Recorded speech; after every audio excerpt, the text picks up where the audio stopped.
Afinal de contas, se você pegar um cidadão comum, um seu José qualquer aqui do nosso Brasilzão de meu Deus, que está precisando ou que decidiu caminhar para os seus primeiros passos em direção ao Linux, qual distro será que ele deveria testar? O que será que ele deveria começar a pesquisar para se entender?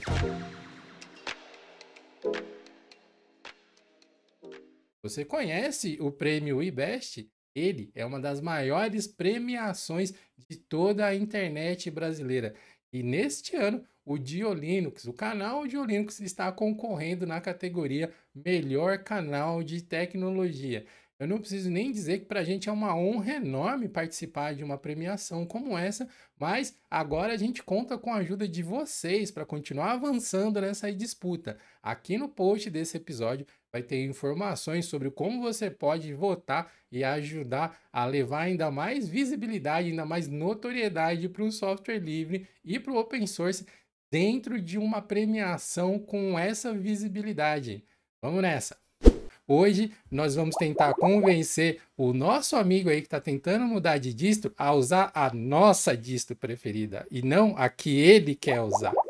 Tá bom. E para me ajudar a encher a cabeça desse nosso amigo de minhocas, eu estou aqui com os meus companheiros apresentadores Jonathan Simeone. E aí, gente, eu tô ouvindo aqui uma música pop muito legal hoje. E Raul Craveiro. Tô aqui com meu chapeuzinho Fedora aqui do lado, mas agora que eu tô de fone eu tive que tirar rapidinho, mas... Vocês que já acompanham aqui o Geocast há bastante tempo, sabem que nós somos pessoas bem ponderadas, que nós sempre falamos, não, você tem que encontrar a distribuição que mais te agrada, faça seus testes.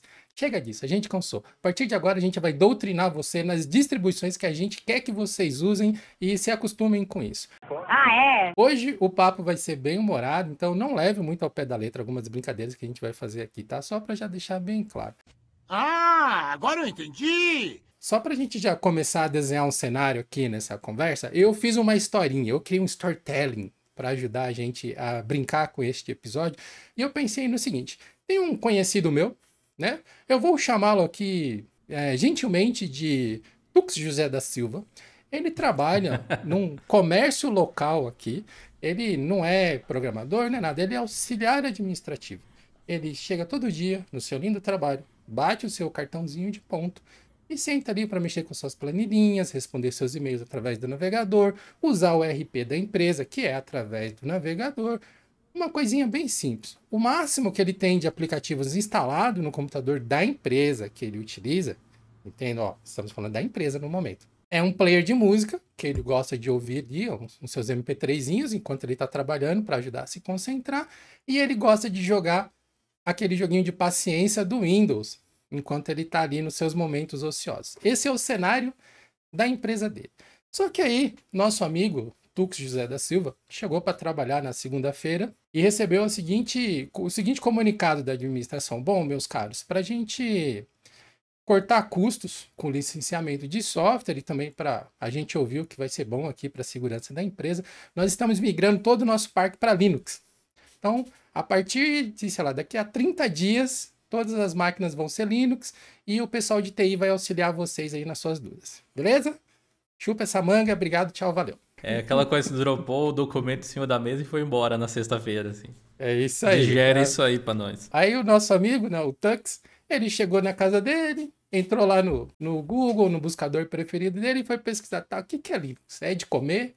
Onde que eles se reproduzem? Onde eles vivem? E aí ele descobriu que é um sistema operacional que ele nunca tinha ouvido falar. Olha só que coisa, não conhecia o Diolinux, né? Não conhecia o Diolinux Plus, não conhecia o Diolinux Labs. Aí ele pensou assim, bom, agora que eu já sei, eu preciso estar ali por dentro do que vai acontecer na empresa, tal. Então eu quero experimentar isso. Eu quero ter isso na minha casa para eu poder chegar na empresa e mostrar que eu, né, mereço meu nome ali na plaquinha de funcionário do mês. Sabe aquela que vocês vão no McDonald's? Tem aquela pessoa ali? Então, lá na empresa deles fazem a mesma coisa. E agora a gente está falando da casa do Tux José da Silva. Na casa dele, ele tem um computadorzinho bem modesto. Ele tem um Ryzen 3 3200G, ou seja, gráficos integrados, não são, né, não é uma GPU zona. Ele tem 16 GB de RAM, o que é até meio fora da curva, se você for considerar para máquinas mais modestas. E ele tem um SSD pequeno, de 256 GB, e um HD mecânico, de 320 GB. Ah, o PC é interessante já. E por que ele tem esse setup? Porque nas horas vagas, nosso amigo Tux José da Silva, ele ganha um dinheirinho extra editando foto para os vizinhos, para os amigos, fazendo as montagenzinhas aqui, sabe aquelas fotinhas de casamento que o pessoal vende nas cidades por aí? Então, ele faz isso. Então, assim, a máquina dele é para lazer, ele joga ali os joguinhos dele e tal, que o computador permite, mas ele também trabalha um pouquinho. Então, a gente tem que levar isso em consideração quando a gente estiver tentando fazer a lavagem cerebral nele. E aí, meus amigos, agora que a gente já fez todo esse preâmbulo, toda essa introdução, a gente tem que começar a morar na cabeça desse cara, alugar um triplex na cabeça do Tux José da Silva. E aí começa a brincadeira. Estamos prontos? Pegaram o cenário até aqui? Bora! Hora do show! Então a gente apresentar para os ouvintes e também para o Tux José da Silva, que está nos ouvindo neste momento, por que vocês escolheram suas distros, quais são as distros que vocês usam, sim, para ele ter um pouco mais de confiança nas nossas credenciais, sabe? Tipo, dar uma carteiradinha assim. Acho que como não é surpresa pra muita gente, uso Fedora. Vamos aqui fingir que é uma experiência perfeita, que eu nunca tive problema, que eu nunca pensei em sair do Fedora. Já testei KDE, já testei XFCE, já testei várias outras, mas eu acabo gostando de Gnome. E eu gosto do Gnome mais próximo do Gnome puro. E eu sou um pouco fã do conceito de minimalismo, essas coisas, então eu não gosto de um sistema que sai me entregando um monte de coisa. E eu gosto do Fedora justamente porque ele vem com o básico necessário, as coisas ali mais por baixo dos panos eu não preciso ficar pensando, não preciso ficar instalando, diferente de um Arch Linux, por exemplo. Então ele já me entrega uma base boa, e eu consigo a partir disso construir exatamente do jeito que eu quero. Eu acho que também um ponto positivo para o Fedora é o fato de ter uma grande empresa por trás, então tem toda uma infraestrutura para garantir atualização, para garantir segurança, as coisas. Então a gente sabe que no caso de algum grande problema, vão ter pessoas por trás para poder resolver esse problema o mais rápido possível. Desde quando, mais ou menos, você usa o Fedora como sua distro principal? Olha, se a gente descartar os 3 anos que eu passei usando Mac, eu devo ter usado o Fedora desde 2020, mais ou menos. É porque eu cheguei a migrar pro Linux de vez, acho que no início de 2019, se eu não me engano. E ali eu tive meu período bem conturbado, porque testei de tudo. Assim, já fui pra tudo quanto é distribuição possível, inclusive o Fedora várias vezes. Mas eu acho que eu meio que estabilizei ali no Fedora, ali acho que pro início de 2020 e tal. No meu caso, eu tenho utilizado o Pop! OS há bastante tempo. Assim, eu tenho realmente muitos motivos que vão ser mais interessantes até para quem tem um conhecimento um pouco mais avançado de Linux. Depois a gente pode até entrar nesse preâmbulo, mas entrando na brincadeira que o Ed propôs aqui nessa mesma situação, é um sistema que faz, basicamente, tem elementos muito próximos a esses que o Raul descreveu do Fedora. É uma distribuição, tem uma instalação muito simples. Tipo, no Next Finish você instala um sistema, esse é um ponto importante para quem está começando, eu acredito. Além de ter alguns recursos que são legais também para quem precisa de segurança por padrão e também não tem muito conhecimento de fazer esse tipo de configuração, que é tipo ter criptografia por padrão. Você já vem lá, ele pode usar a própria senha que você definir para o usuário, se você não quiser usar outra, ele utiliza aquela, você já vai ter um SSD, um HD criptografado. Muito bom para você levar laptops por aí, né, por exemplo. Além disso, é uma distribuição que tem um suporte muito robusto, especialmente por ser baseada no Ubuntu e por ser derivada do Debian ao mesmo tempo. Então você tem algumas camadas de gente trabalhando ali, mais o próprio suporte da System76, que é a empresa que desenvolve ele. Se você comprar o computador, tem definitivamente um telefone para você ligar, sabe? E-mail, ticket de suporte, coisas assim. Pode não ser o caso, né, de você só instalar. Daí, nesse caso, você tem suporte comunitário apenas, mas essa é uma opção. Então, especialmente para empresas, é algo interessante. Além disso, é um sistema que vem com muito poucos aplicativos, ele é bem minimalista, ele vem só com o básico necessário, ele não toma muitas decisões por você, mas ele é bem... ele tem opiniões sobre como o fluxo de desktop pode ser por padrão. Mas ele também te dá várias ferramentas para você customizar esse fluxo para funcionar de uma forma bem diferente, né? Atualmente, ele está naquele momento de transição da interface Cosmic, então tem essa questão aí envolvida, mas eu vou falar especificamente sobre o que existe de fato, que é a versão com Gnome, né? O Cosmic baseado em Gnome, a experiência que ele traz. E por baixo dos panos eles têm muitas coisas que simplificam e automatizam várias decisões, pacotes, dependências, e o repositório também é bem extenso, já com Flatpak por padrão, sem você precisar configurar nada.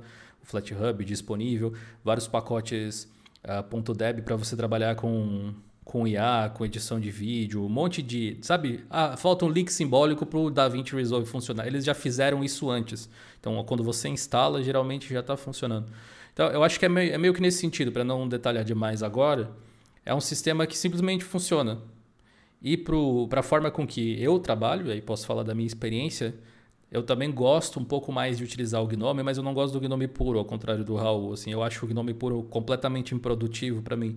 E o Pop! OS faz justamente as modificações que eu faria no Gnome para conseguir trabalhar. Então ele já vem meio que pronto, eu só instalo. E meu único trabalho depois de instalar o Pop! OS, que já tem drivers de vídeo da NVIDIA, tudo pré-instalado também, é instalar os softwares que eu quero usar. E aí o nosso amigo Tux aí vai conseguir instalar o que ele quiser, com certeza, porque vai ter ferramentas para fazer o trabalho em casa e certamente vai conseguir fazer lá no trabalho dele também. E sobre o tempo que eu uso, eu acho que eu uso o Pop! OS desde 2018, 2019, desde a edição 18.04. A base Ubuntu eu uso desde a minha vida com Linux, então esse é um ponto bem interessante. A própria interface do Pop! OS mudou consideravelmente do 18.04 para cá, teve ajustes aí no Gnome que ele utilizava, mas eu utilizo desde lá, geralmente fazendo upgrades, e a versão que eu tenho agora, eles têm dado um enfoque muito grande em LTS nos últimos tempos, né? Eu tenho rodado desde que lançou a LTS praticamente, sem precisar formatar. Então, atesto que é um sistema estável. Mas assim, sendo honesto, assim como o Raul falou, eventualmente você pode ter algum problema porque não é da distro, não é do Linux, não é do Windows, é da computação. Às vezes aparece alguma questão que você pode precisar resolver, especialmente se você é daqueles que modifica muito o sistema por baixo dos panos, tipo myself, assim. Mas, tirando essa questão, tem sido uma experiência bem tranquila. Bom, vocês estão prontos para ouvir a palavra do nosso senhor Debian? Sabe que não pode contrariar idoso, né, Raul? Deixa ele falar.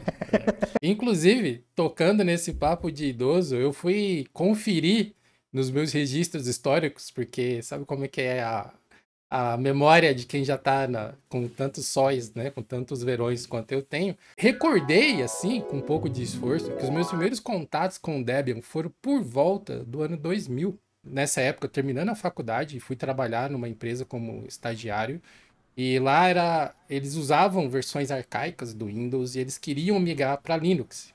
O diretor do hospital, era um hospital lá, por algum motivo ele decidiu que queria ser Linux e assim, tem que pôr Linux em tudo. Tá bom. É tipo o caso do chefe do Tux da Silva aí. Qualquer coincidência é mera semelhança. E aí, enfim, lá foi o lugar que eu tive meu primeiro treinamento oficial com Linux, que eu fiz um treinamento com um cara que é bem conhecido na comunidade, assim, chama Luiz Fusaro, foi meu primeiro mestre em Linux. E depois disso eu fiz cursos oficiais mesmo, eu fui para escolas fazer curso e tal, mas foi lá.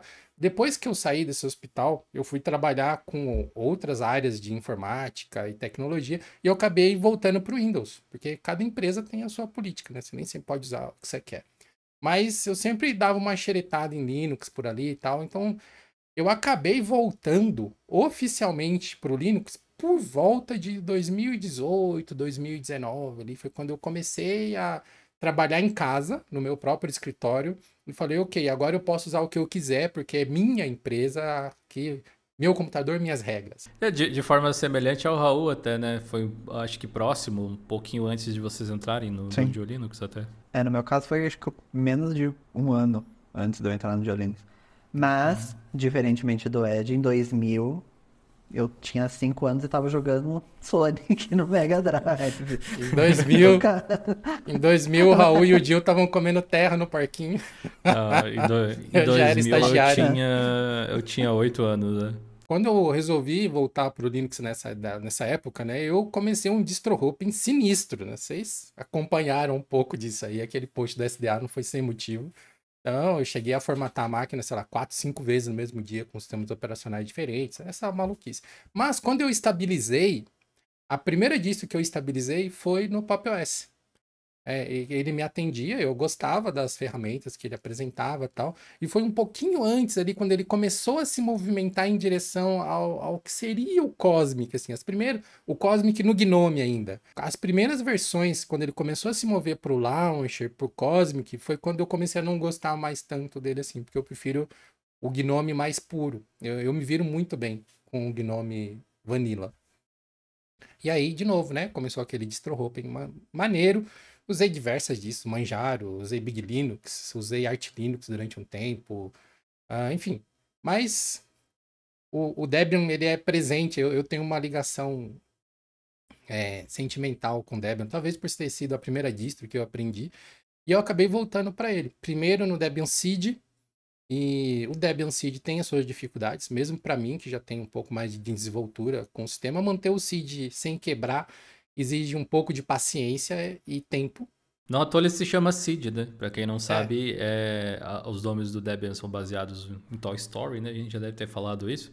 E o Seed, se você bem lembrar, é o vizinho que quebrava os brinquedos lá, se eu não me engano. Como o Seed quebrava muito e enchia muito as minhas paciências, consumia tempo de trabalho, eu migrei pro Stable. E eu tô no Debian Stable, sei lá, meses já, vai fazer mais de um ano já, acho que eu tô. Eu acho que quanto mais você conhece os sistemas operacionais e mais você usa ele para trabalhar ou para alguma função específica, menos você quer perder tempo com o sistema operacional. E eu acho que é aí que o Debian brilha. O Debian Stable, se você for utilizar ele, você vai passar semanas, você vai passar dias sem sequer ter que se preocupar com atualizações do sistema, porque os pacotes que chegam nele são extremamente testados e só chegam nele quando tem que chegar.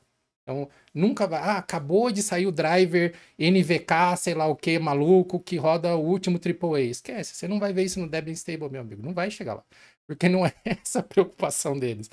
Sabe? A preocupação é você ter um sistema sólido como uma rocha, que você vai poder simplesmente ligar a máquina, fazer o que você precisa fazer.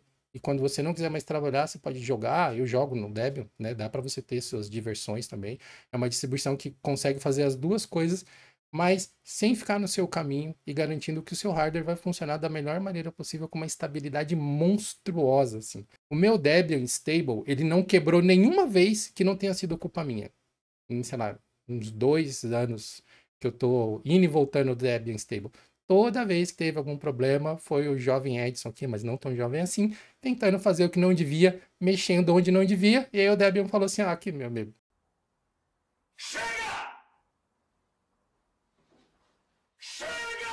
Quando você fala assim, ele nunca quebrou por conta própria, o que a gente quer dizer quando fala isso, né? Porque eu acho que o Raul mencionou também que tem uma experiência estável com o Fedora, eu falei a mesma coisa.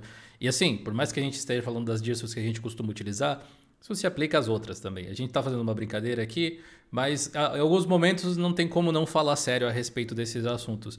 E quando a gente fala a respeito disso, quer dizer simplesmente que o upgrade natural dos pacotes do sistema, ele não quebrou a distribuição. Tipo, você recebeu um update do Pipewire e o Bluetooth não funciona mais. Ou alguma coisa assim.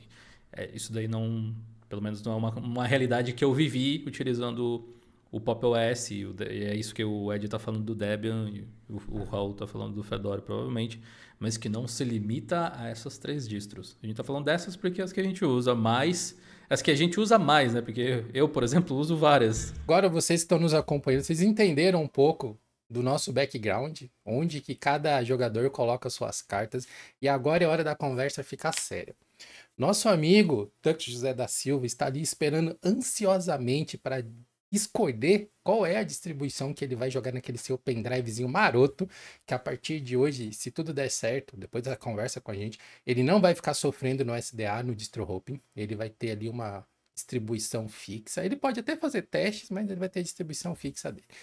E aí, agora começa a brincadeira, senhores. Eu sei que a gente já falou alguns motivos do porquê que a gente gosta das nossas distros, mas por que, senhor Raul Craveiro, que o nosso amigo Tux José da Silva deveria usar o Fedora na máquina da casa dele? Você não sabe nem eu. Eu acho que, em primeiro lugar, estabilidade. Que o que vocês estão falando que o Fedora quebra é calúnia. Mentira, só pode ser.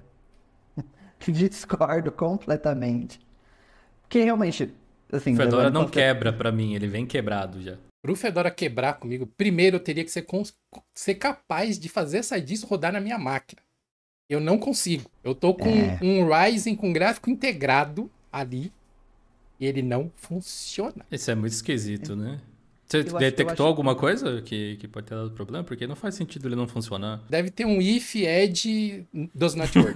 Eu acho muito bizarro isso, porque eu nunca tive problema de estabilidade com Fedora. Os problemas que eu tive com Fedora, ou eram coisas muito específicas que eu queria ficar mexendo, ou realmente é tipo, a mesma questão sua com o Debian, sabe? Foi coisa que eu fui idiota, fui lá mexer onde não devia. Já aconteceu algumas vezes também, confesso.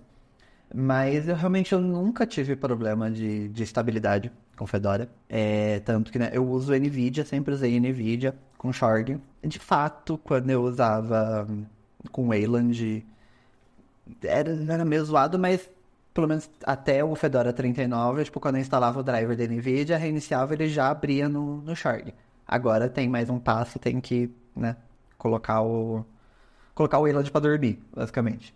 Mas ainda assim, quando eu tava instalando agora, eu rodei um pouquinho no Wayland.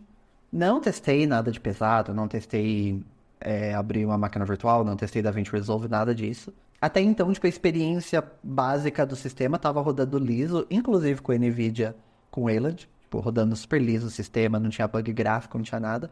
Mas ainda assim, eu mudei pro Shorg por via das dúvidas. E eu acho que realmente a experiência padrão do Fedora Workstation é boa. Eu acho que, tipo, é um sistema que funciona, que faz sentido. Eu acho que principalmente para uma pessoa que está acostumada a usar um celular, por exemplo, que já tem aquela ideia de uma central com aplicativos e você abre o aplicativo por vez, eu acho que ele é bem diferente de um Windows, mas ele não é tão estranho para uma pessoa que já usa um smartphone, por exemplo. E mais uma vez, aquele negócio é um sistema mais minimalista, então não vai ter muita coisa no meio do seu caminho, não vai ter um monte de coisa chata. Tipo, você quer fazer um negócio, mas o sistema quer que você faça outra. Então eu acho que é um sistema para você colocar ali. Ele vai aproveitar as tecnologias mais novas, mas não num nível bleeding edge que tudo vai quebrar na primeira atualização. Mas tipo, você vai conseguir aproveitar um Pipewire, vai conseguir aproveitar um driver mais recente, um Mesa mais recente, de uma maneira estável, e o sistema não vai ficar no meio do seu caminho. Como o computador do nosso amigo Tux, inclusive, não tem NVIDIA, não precisa se preocupar com driver, não precisa se preocupar com nada, é realmente instalar e sair usando. Eu recomendaria o Fedora por causa disso. Vamos ver o que o Gil fala do Pop! OS aí agora. Key point. O Tux fechar esse episódio aqui, nem ouviu o que eu vou ter pra falar daqui a pouco e já instalar o Pop! OS. É até fácil, na verdade. Porque o Pop! OS é um híbrido entre o Debian e o Fedora, nesse caso. Ele tem coisas atualizadas onde importa e ele é estável onde precisa. Se você gosta de estabilidade, com o Fedora você vai ter que formatar a máquina ou fazer um update de versão a cada 6 meses ou no máximo 1 ano. O Pop! OS é LTS e você pode atualizar a cada 5 só, se você quiser. Esse é um ponto. Só que não só ele é LTS, como ele tem softwares bleeding edge onde importa. O kernel dele é sempre bem atualizado, os drivers são sempre bem atualizados. Assim como no caso do Fedora, você vai poder utilizar nosso Tux, né? Nosso Tux José da Silva aí vai poder utilizar a máquina dele sem instalar e configurar nenhum driver. Mais do que isso, não vai precisar instalar codec, não vai precisar instalar não vai precisar ter o cuidado de clicar em habilitar repositório FlatHub, por exemplo, se perdeu aquela configuração. 1 hora depois. Ele tem gestão de atualização automatizada com detecção de erro, por exemplo. Tem uma ferramenta de reparo do sistema, caso qualquer coisa dê problema. Ele consegue restaurar o sistema sem precisar formatar a máquina ou baixar uma ISO, ter um pendrive, alguma coisa assim. Então você tem essa coisa de suporte. E não dá para esquecer que apesar de ele estar com o Ryzen agora, não quer dizer que ele vai morrer com esse Ryzen. Se ele colocar uma placa da NVIDIA, o driver vai estar lá pronto já para funcionar, se ele quiser. Então tem essas questões, eu acho que fazem bastante diferença. Se ele trabalha com design, talvez ele goste de monitores com High DPI. O Pop tem um daemon feito pela System76 para dar suporte a High DPI nativamente, que é uma coisa que pode ser útil, né? Nesse tipo de situação.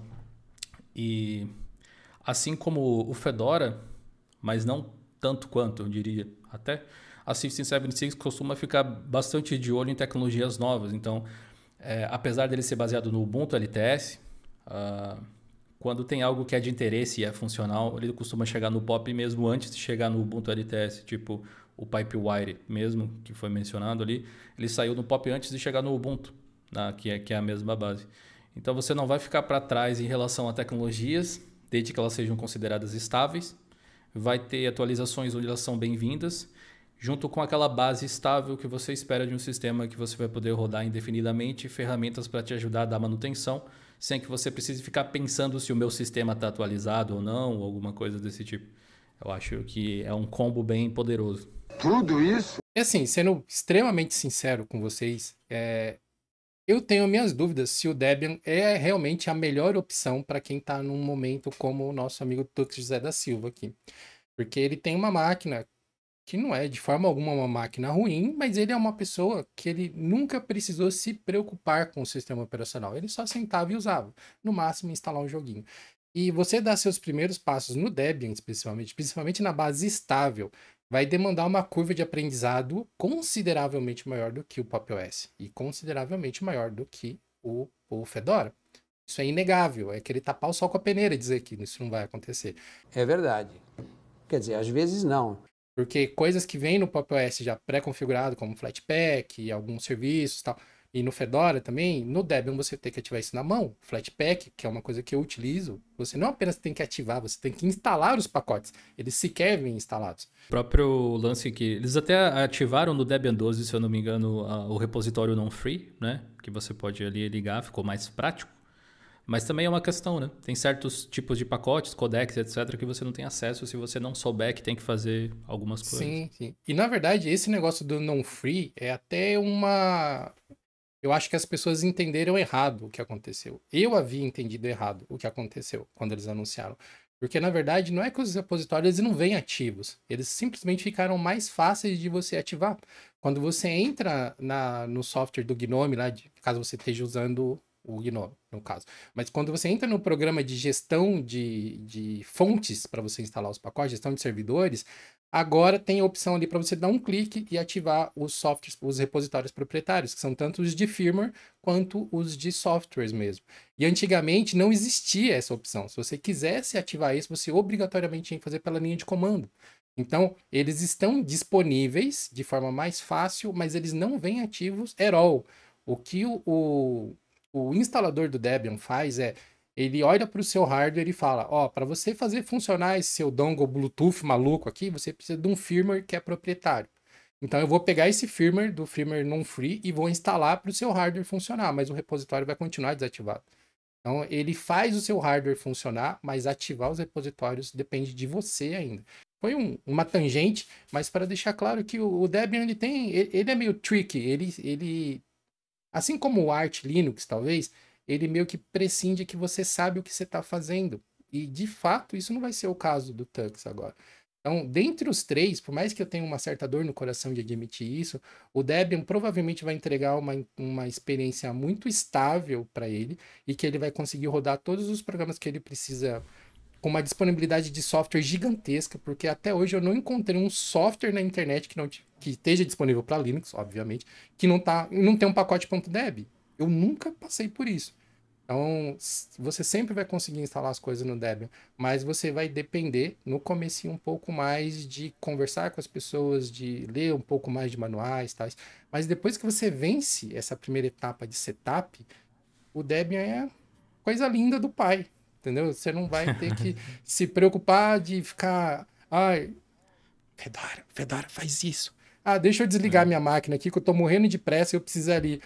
Vamos instalar as suas atualizações. Aguarde um pouquinho.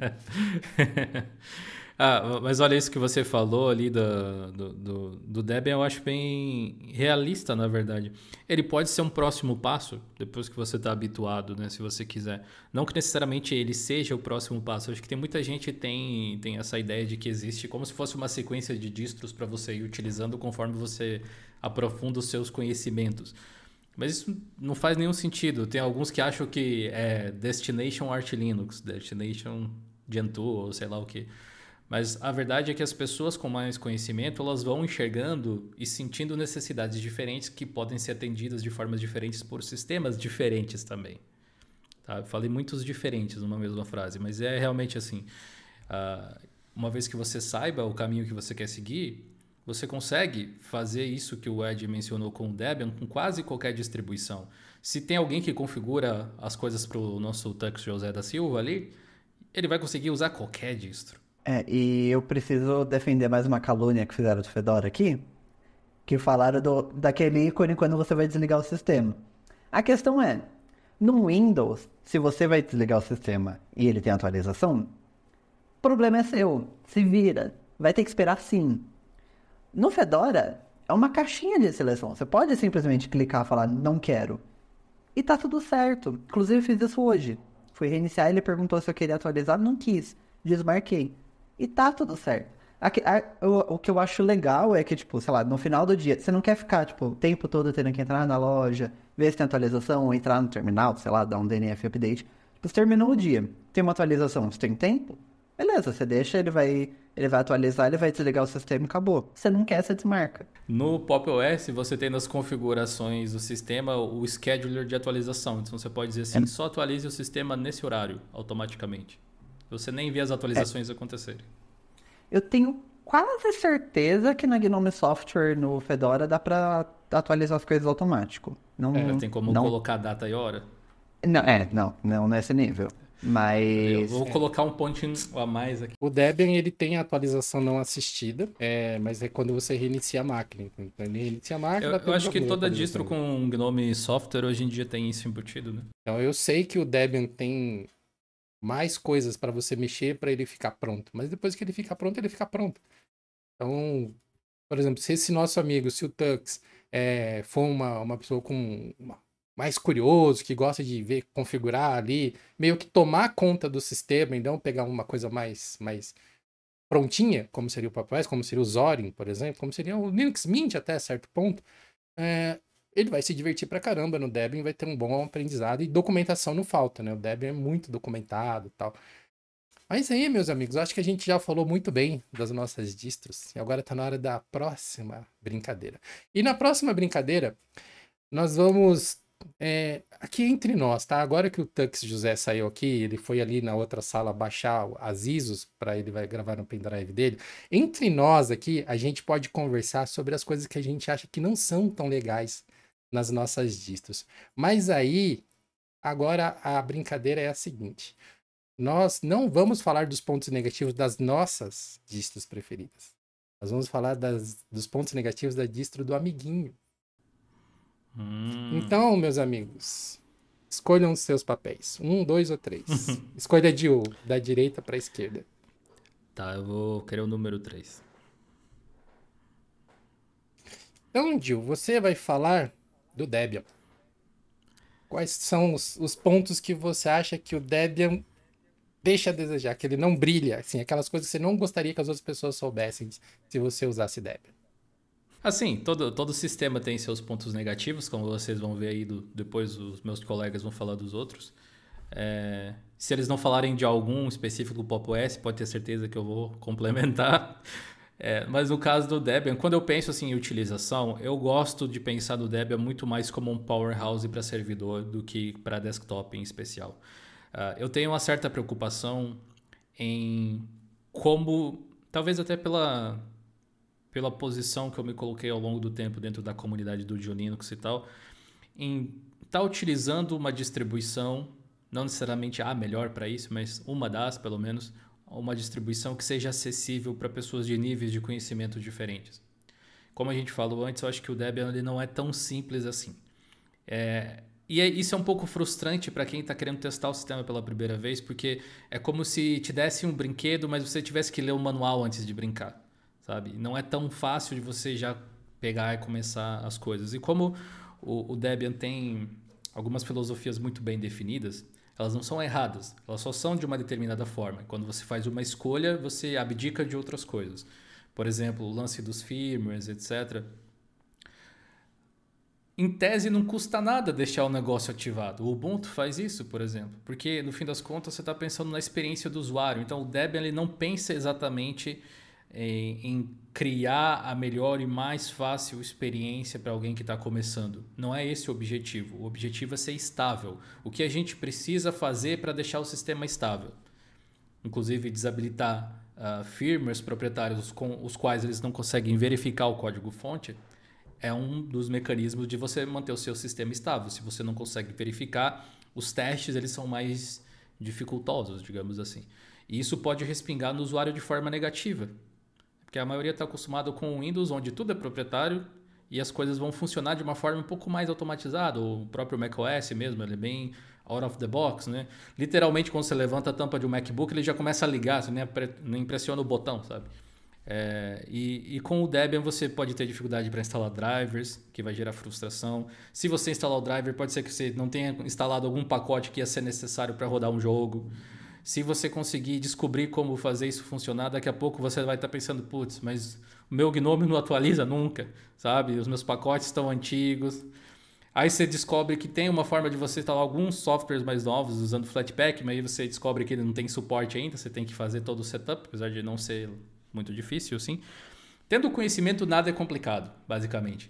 Mas num mundo onde as pessoas vivem correndo e reclamando que não tem tempo para nada, o Debian requer um pouco do seu tempo. Eu acho que sempre é um trade-off, assim. Você realmente vai ter um sistema muito estável. Eu acho que é indiscutível a qualidade do Debian nesse sentido. Mas para você usufruir desse tipo de estabilidade, você precisa abrir mão de algumas coisas que pode não ser o ideal em algum momento. Daqui a pouco o Ryzen 3 lá do rapaz é de última geração e daí o kernel que o Debian usa não tem suporte direito ainda. Pode demorar um pouco se você está usando o Debian estável. Então, coisas assim, eu acho que compatibilidade. Se você pensasse em criar uma interface que fosse amigável, vamos pensar que ele está utilizando o GNOME mesmo, para os usuários, trazendo a memória muscular, trazendo recursos que são conhecidos pelas pessoas, você ia querer uma barra sempre exposta em algum lugar. Você ia querer que as janelas tivessem botão de maximizar e de minimizar, que é uma coisa que tem em todos os sistemas e que todo mundo está acostumado no desktop. Aí tem o lance que o Raul falou lá do Fedora, que se aplica ao Debian quando o assunto é GNOME também. Se aplicaria, teoricamente, o antigo Pop! OS, ao novo não tanto, apesar de ter seus problemas também, como vocês verão. Que é assim, ok, é uma interface que é um pouco mais familiar para quem está habituado com o smartphone. Verdade. O problema é que você não está usando um smartphone, está usando um desktop. Então, existem semelhanças ali, mas o fluxo poderia ser diferenciado, ser melhor.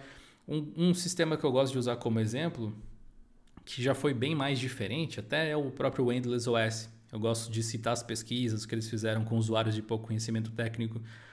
Aquele GNOME não é o GNOME puro. Se fosse bom para todo mundo, seria o GNOME puro, muito provavelmente. Eles teriam descoberto isso nas pesquisas.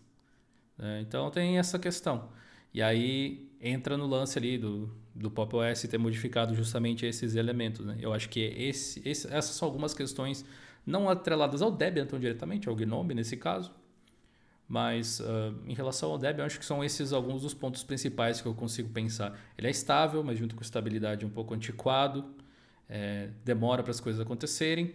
Tem uma grande comunidade por trás, mas é uma comunidade que não tem apelo comercial. Eles não pretendem colocar o Debian em tudo que é dispositivo, apesar dele estar em vários. E como existe todo um sistema de votação, uma coisa assim, ele pode demorar um pouco para mudar algum detalhe, sabe? Cada moção dentro do projeto tem uma deliberação muito grande, o que diminui a velocidade com que ele evolui, modifica, melhora, etc. Acho que são esses os principais pontos que eu consigo pensar. Eu acho que um outro ponto negativo que o Debian tem é a falta de personalidade. Eu acho que esse é um ponto para usuários desktop que faz diferença. A maior customização que você vai ver numa distribuição Debian é o papel de parede diferente. Nem a cor eles não mudam mais, é a cor padrão de cada ambiente gráfico. É só. Antigamente ele tinha um vermelhinho que ele usava, hoje em dia nem isso mais é. Para um usuário que vem de um Windows, que tem lá uma característica visual mais já acentuada, o macOS nem se fala, então o macOS ele é todo firulento, né? Todo cheio de atenção nos detalhes, aquelas coisas assim.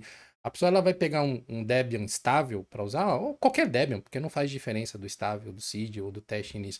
Ele pode achar o sistema monótono, pode achar o sistema velho, mesmo que tecnicamente não seja, porque ele vai olhar e não vai ter nada que vai saltar aos olhos, assim, sabe? Esse ponto que você trouxe aí me lembrou de uma coisa. Quando a gente fala sobre ser monótono e tal, tem muito a ver com a forma com que ele é pensado para ser desenvolvido, né? O foco em estabilidade, compatibilidade. Então, não tem a ver...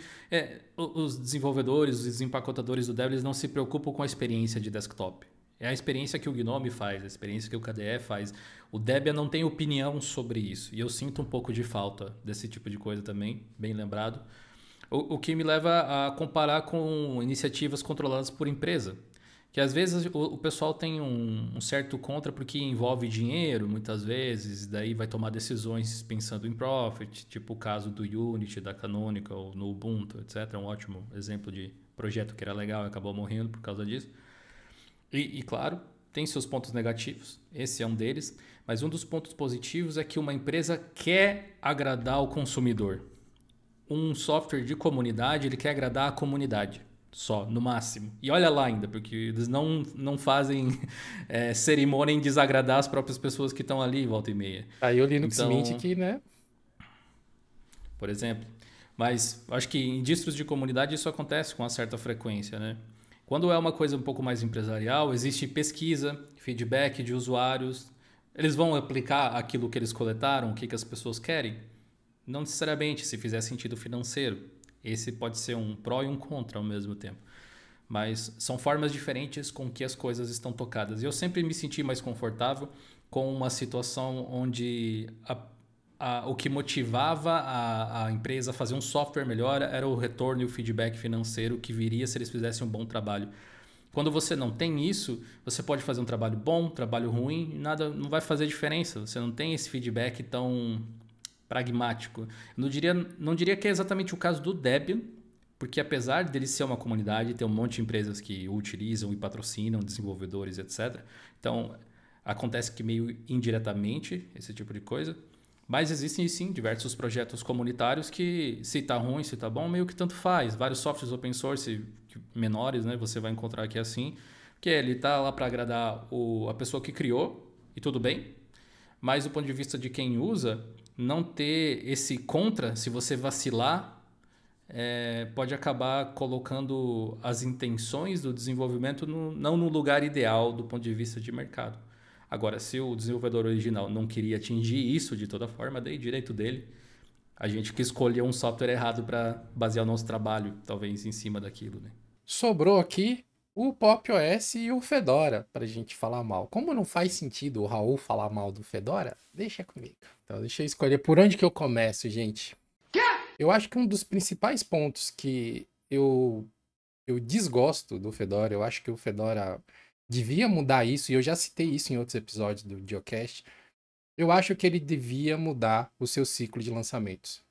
2 lançamentos por ano é demais para uma distro para desktop. Isso quebra a experiência do usuário, isso coloca uma pressão no usuário, ainda mais que o Fedora não tem LTS. Então, se você não atualizou esse ano, você obrigatoriamente tem que atualizar no ano que vem, ou no máximo uma janelinha de tempo ali, um pouquinho depois disso, porque senão você vai estar com o sistema sem suporte, sem patch de segurança, você está com o sistema operacional abandonado. Tipo o Windows que o nosso amigo Tux aqui está rodando na máquina dele. Então, eu acho que eu entendo alguns dos motivos pelo qual o Fedora tem essa janela de lançamento tão próxima, assim, que é para poder se manter, né, acompanhando as tecnologias ali do Bleeding Edge, testando, validando, para saber o que vai subir, né, no upstream da esteira de produção dele, que é o CentOS, que é o Red Hat Enterprise Linux, mas isso bota uma pressão em cima dos usuários de sempre estarem atualizando as suas máquinas, que em muitos cenários é horrível. Eu tinha, no meu tempo lá atrás, quando eu dava consultoria de informática, alguns clientes que eu dava suporte em escritório e eles usavam Linux, Fedora, porque tinha um software específico lá que eles usavam que só tinha um pacote homologado para Fedora e para Ubuntu. E eles não queriam usar Ubuntu, escolheram Fedora. E, cara, atualizar 6 máquinas 2, às vezes 3 vezes por ano, dependendo de algum point release que saía, era um saco. Era um tempo. Às vezes quebrava alguma coisa, às vezes mudava uma versão de Gnome, mudava uma versão de navegador, aí você tinha que ir lá, pô, isso aqui funcionava desse jeito, agora funciona assim. Ah, isso aqui antes ficava configurado desse jeito, agora fica configurado daquele outro jeito. Então você tem que ficar documentando isso. Eu estou falando do ponto de vista técnico. Do ponto de vista do usuário, às vezes ele ligava a máquina e nem sabia mais onde estavam as coisas, porque mudou a versão do Gnome e mudou. E o Gnome tem isso, né? Como o Fedora Workstation é Gnome, se você pega o Gnome 3 e o Gnome 40 depois, parecem duas coisas totalmente diferentes. Quem usava o Gnome 3 bem, quando foi para o Gnome 40, teve que aprender a usar o Gnome de novo. O ponto é, na verdade, que quando você atualiza, como ele é Bleeding Edge, você pode receber um software totalmente diferente do que você estava acostumado. Quem gosta mais de Bleeding Edge, de estar usando as últimas versões do software, meio que tem que se acostumar. Mas para quem precisa da máquina para produtividade, para sentar e usar, sim, é uma opinião pessoal minha. Eu acho que você ser obrigado a atualizar a sua máquina 2 vezes por ano, eu acho muito. Seria uma atualização anual, né? Porque o suporte dura um ano inteiro de cada versão. Então, você pode esperar um pouco mais, mas ainda assim eu entendo, tipo, o ponto de você mais frequentemente do que em outras distros, tipo Debian ou o próprio Pop, aqui seria necessário fazer essas atualizações. O Debian, por exemplo, você vai atualizar a cada 2 anos, se você quiser. E se você não quiser, você pode atualizar, esperar. Eu tô puxando de cabeça aqui, mas eu acho que é até 10 anos. Porque o Debian, ele tem o Stable, o Old Stable e o Old Stable. Então, ele tem 3 versões estáveis para trás que você pode continuar usando, que ele ainda vai continuar recebendo pacote de segurança. É lógico, o volume de atualizações do Old Stable é bem menor. É tipo, surgiu um bug maluco aqui de segurança, um negócio que, vai abrir aí a porta da sua casa para todo mundo entrar dentro e fazer o que quiser. Isso vai ser atualizado. De fato, cada atualização ela tem acho que 13 meses de suporte. Então, tecnicamente, você pode sempre pular uma versão. Mas eu acho que o fato de você ter uma versão nova e não ter atualizado também gera um pouco de ansiedade nas pessoas, gera um pouco dessa pressão de tipo, nossa, mas eu tô usando um sistema velho, sabe? Supondo que você pule, se você for deixar para atualizar na seguinte, você vai ter 2 gerações de pacotes para... Essas atualizações, elas meio que seguem uma tendência moderna de desenvolvimento, que é o Continuous Deployment, né? Que é você estar sempre integrando atualizações para as pessoas sentirem que elas estão usando coisas modernas, que o software está vivo, né? Que o projeto está sendo oxigenado ali. Existe uma parcela de usuários que precisam, né? Ou que gostam mais desse modelo de você estar sempre recebendo pequenas coisas, ao invés de você receber um pacotão enorme a cada, sei lá, um ano e pouco, assim. Então tem os dois lados, assim. Eu sou mais do lado da estabilidade, assim. Eu gosto de menos mudanças, ou pelo menos espaçadas o suficiente para eu poder lidar com elas. Mas, nesse ponto, ainda tem uma outra crítica que eu tenho ao Fedora. E, de novo, a crítica que eu vou fazer é uma observação pessoal minha. E eles já explicaram por que eles fazem isso, e até um motivo bem parecido com o do Debian, que é drivers proprietários. Especificamente o driver da NVIDIA. Não é culpa do Fedora, não é culpa de nenhuma distribuição, na verdade. A NVIDIA, até pouquíssimos meses atrás, ela sempre foi tóxica em relação à distribuição dos seus drivers. As cláusulas, as regras para você poder distribuir drivers é cheio de meandros quando fala do driver proprietário da NVIDIA. Então, muitas distros, principalmente as que têm empresas por detrás, elas simplesmente preferem não mexer nesse vespeiro.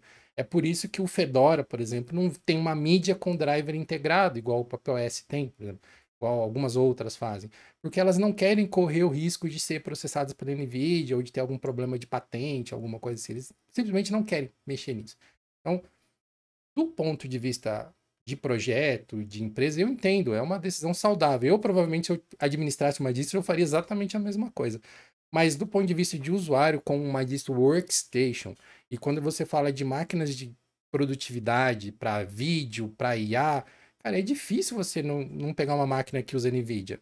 Então, nesse cenário de uma distribuição workstation, eu acho que ali talvez valia a pena a Red Hat, o projeto Fedora, tentar costurar um acordo com a NVIDIA para que isso pudesse ser integrado sem botar a distribuição, sem poder botar o projeto em perigo. É que a questão tem a IBM e tem a Red Hat acima do Fedora, né?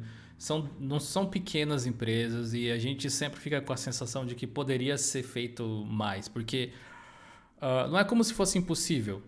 Empresas tipo Ubuntu, que fornecem os drivers também, ou a System76, nenhuma delas quer ser processada do mesmo jeito. A diferença talvez é que eles se deram o trabalho de estudar a licença e ver como fazer para funcionar. Porque apesar de ter vários meandros e regras, existem formas de fazer isso acontecer, tanto que essas distros fazem. Mas por que o Fedora não consegue fazer? Ou até de um outro jeito, ok? Talvez não seja problemático incluir na ISO, igual o Ed falou. Mas quando você instala, hoje em dia você habilita repositórios de terceiros lá no primeiro setup do Fedora. Entre os repositórios de terceiros está o RPM Fusion, que tem os drivers da NVIDIA, tem a Steam, por exemplo, umas outras coisas assim. Ou seja, é possível acessar esses drivers. Agora, que tal ter no instalador ou alguma coisa, talvez até nesse primeiro setup, a opção instalar o driver para mim, porque daí você não precisa, depender do usuário, pesquisar qual comando ele tem que dar. Você, ser obrigado a entrar no terminal para fazer alguma coisa é diferente de você poder usar o terminal para fazer alguma coisa. No caso do Fedora, ou você vai ter que dar a volta pelo DNF Dragora e daí buscar o pacote ou alguma coisa assim, ou você vai ter que ir para o terminal para uma coisa básica que é botar o seu hardware para funcionar. Eu não lembro exatamente como era antes. Se eu não me engano, não tinha, inclusive, na instalação o repositório do RPM Fusion da NVIDIA. Você tinha que adicionar isso também. Hoje, pelo menos, o repositório da NVIDIA já vem ativado, então é só você realmente instalar o sistema e depois instalar o driver. Poderia ser muito melhor. Poderia, quando você instalar lá o DNF, instalar a mod NVIDIA, ele instalar o CUDA também, porque isso não instala, você tem que instalar depois também. Eu acho que funciona assim porque eles não querem modificar o GNOME. Né? Eles não querem desenvolver um software exclusivo ou que vai modificar a forma com que o GNOME funcione, alguma coisa assim. Tipo a Canonical está disposta a fazer com o Ubuntu, no caso a System76 também, né? Modifica. Mas além dessas coisas, algo que o Ed não mencionou, que me importou um pouco no Fedora, é a sensação de você estar sempre lá no campo de testes da Red Hat. Assim. Eu entendo que é uma empresa, talvez a que mais colaborou para distribuições Linux na história, e não tem como não ser grato para a galera desse tipo, né? Mas, ao mesmo tempo, a gente sabe que tudo que tem no Fedora, no fim das contas, é feito para ser utilizado em servidores mais para frente ou em desktop enterprise, não para o desktop doméstico que vai fazer as atividades e coisas assim. Então, tá lá tecnologias que não estão plenamente funcionais ainda. Não existe a preocupação de, ok, todos os usuários que baixarem a minha distro vão conseguir ter uma ótima experiência, como acontece com algumas outras, né? Como a System76 faz com o Pop, por exemplo, eu acho. Ou até mesmo a Canonical com o Ubuntu, se for ver. Eu gosto dessa ideia de que o desenvolvedor vai além do padrão, do óbvio, para customizar e ajustar a experiência para que o usuário que vai ter o primeiro contato tenha um mínimo de atrito possível no processo de instalação, de fazer o seu hardware funcionar. Como eu disse lá no começo, só instala os programas que quer utilizar e bora, porque eu não ganho a vida configurando, ganho a vida usando o computador, né? Porque nesse ponto aí, hoje eu tiro o meu chapéu pro pessoal do Zorin. Eu acho que eles estão ali, sei lá, no top 3 de... Eles têm algumas opções, algumas opiniões sobre algumas coisas que talvez a gente não concorde em questão de design da interface, assim, acho que podia ser melhor resolvida a parte da interface, mas quando a gente desce mais para essa parte de compatibilidade, do sistema tá pronto, eu acho que ele é um dos mais prontos que a gente tem hoje, assim, quando você pega e sentar e usar, meu amigo. Até os .exe de Windows funciona, sabe? Isso eu acho é uma coisa meio... quando eu ouvi pela primeira vez, eu pensei, que lugar para você colocar esforço e trabalho, né? Mas provavelmente eles identificaram esse problema, que é quando você tenta instalar um software dando 2 cliques, e existe uma versão para Linux, tem todo um utilitário que detecta um software, tipo uma base de dados ali, e diz assim, olha, você quer usar isso? Instale essa versão. E aí tem um botãozinho que instala para você. Ou se você der 2 cliques num .exe da vida tipo do WinRAR, digamos, no meu caso lá, lembra que eu contei nos episódios passados, ele vai dizer, não, você não precisa, é só instalar isso aqui. Cara, é uma experiência incrível para quem não tem intimidade, né, com Linux ainda. Mas agora é a vez do Raul falar mal do Debian e talvez por algum motivo, se a conexão dele cair no meio do episódio, não acontece problemas técnicos. Não, é do Pop. Vai falar mal do sistema do chefe, lascou. Aqui tem coragem. Eu acho que uma primeira coisa que me irrita demais no Pop! OS é a questão de localização. Porque hoje, se você pegar o sistema, você colocar ele em português, todas as partes que são padrão GNOME vão estar em português certinho. As partes que são modificação da System76 geralmente fica em inglês, na sua grande maioria. Não 100%, mas tem muita coisa em inglês. E eu lembro que há muito tempo isso, eu já cheguei a questionar eles se eles tinham algum roadmap para essa questão de localização. Claramente não tinha, né? Porque até hoje continua assim. O meu medo é, agora eles estão fazendo uma interface inteira do zero. Ou essa interface pode, de fato, por estar fazendo do zero, eles melhorarem isso desde a base já ter localização. Ou pode ser pior. Tipo, e agora o sistema inteiro ficar em inglês. A minha segunda birra é realmente coisa idiota, porque eu acho o Pop! OS feio. Sobre a tradução, na verdade, eu acho que é categórico. Também acho que é um dos principais problemas. Aqui, assim, em termos, né? Tipo, eu encaro como um grande problema para acessibilidade, etc., especialmente para quem não fala inglês. Mas tem uma meia-culpa, digamos assim, para colocar, que é traduções em todos os projetos, eles são voluntários, geralmente, não é a empresa que faz. Então, não é a Season 76 que faz. Se o negócio não está traduzido, é porque a comunidade brasileira não traduziu. Vamos colocar assim. E eu traduzi algumas partes da interface, geralmente. Geralmente não é a palavra que eu queria usar. Eu traduzi algumas partes da interface. Então, tem alguns trechos que estão em português já e tal. Tem um pouco do meu envolvimento. Mas eu não fiz a tradução de tudo. Felizmente, alguns elementos dessas partes não traduzidas, eles não fazem tanta diferença assim. Você não precisa ler o que está escrito para utilizar. Tipo o Launcher, por exemplo. Você dá o super e digita o programa que você quer e abre. Mas tudo deveria estar traduzido. Esse é o ponto principal. Como você tem elementos da interface que não são padrões do GNOME, hoje em dia, não tem a mesma comunidade do GNOME traduzindo. Tudo que você vê, isso é bem interessante. Todos os softwares que você vê traduzidos no GNOME, no KDE, etc., assim, tem algum brasileirinho por aí fazendo a tradução. Seja grato a essas pessoas. Sim, eu posso até citar um nominalmente aqui, Rafael Fontenelle, que é um membro muito ativo lá da comunidade GNOME no Telegram, e ele é um dos responsáveis pela tradução em português. Eu estou testando alguns aplicativos, lançamos até um vídeo exclusivo para membros mostrando alguns Cosmic Apps recentemente. Já tem algumas traduções intermediárias, mas está ainda meio bagunçado. Claro, é pré-alfa, tal, aquela lance todo, mas tem às vezes meio inglês, meio português de Portugal, meio português brasileiro, então fica uma salada ali, não é o ideal de fato. Mas da mesma forma com que aconteceu antes, eu acho que vai depender do engajamento do público em traduzir as aplicações. Não tem um outro caminho para fazer isso. Lado bom, todas as aplicações dentro do GitHub, pelo que eu andei observando, tem uma pastinha de traduções onde você pode fazer um pull request e fazer as traduções e tal. Não está tão complicado mais. É meio complicado, mas eu teria que puxar a sardinha para os Zorin de novo aqui, porque eles têm um sistema de tradução muito legal, onde você não precisa entender de GitHub em primeiro lugar. É pouco inteligente você assumir que quem vai traduzir sabe programar e sabe usar o GitHub. Ok, não é algo difícil, mas não faz sentido na cabeça de um mero mortal que está estudando línguas, por exemplo, e poderia colaborar. No caso do Zorin, do Deepin, eu acho que eles fazem isso também, é um site. Você vai lá, loga, tem as frases para você traduzir, você só escreve a versão em português e depois passa por revisões técnicas. Mas eu acho que é um mal da comunidade open source no geral, né? De acabar centrando tudo em soluções mais amigáveis para desenvolvedor. Porque a gente vê até dentro da comunidade GNOME, quando a gente fala de design, também está sempre dentro do GitLab ou do IRC. Não são ferramentas, tipo, que os designers estão acostumados, assim como não são ferramentas que tradutores estariam acostumados.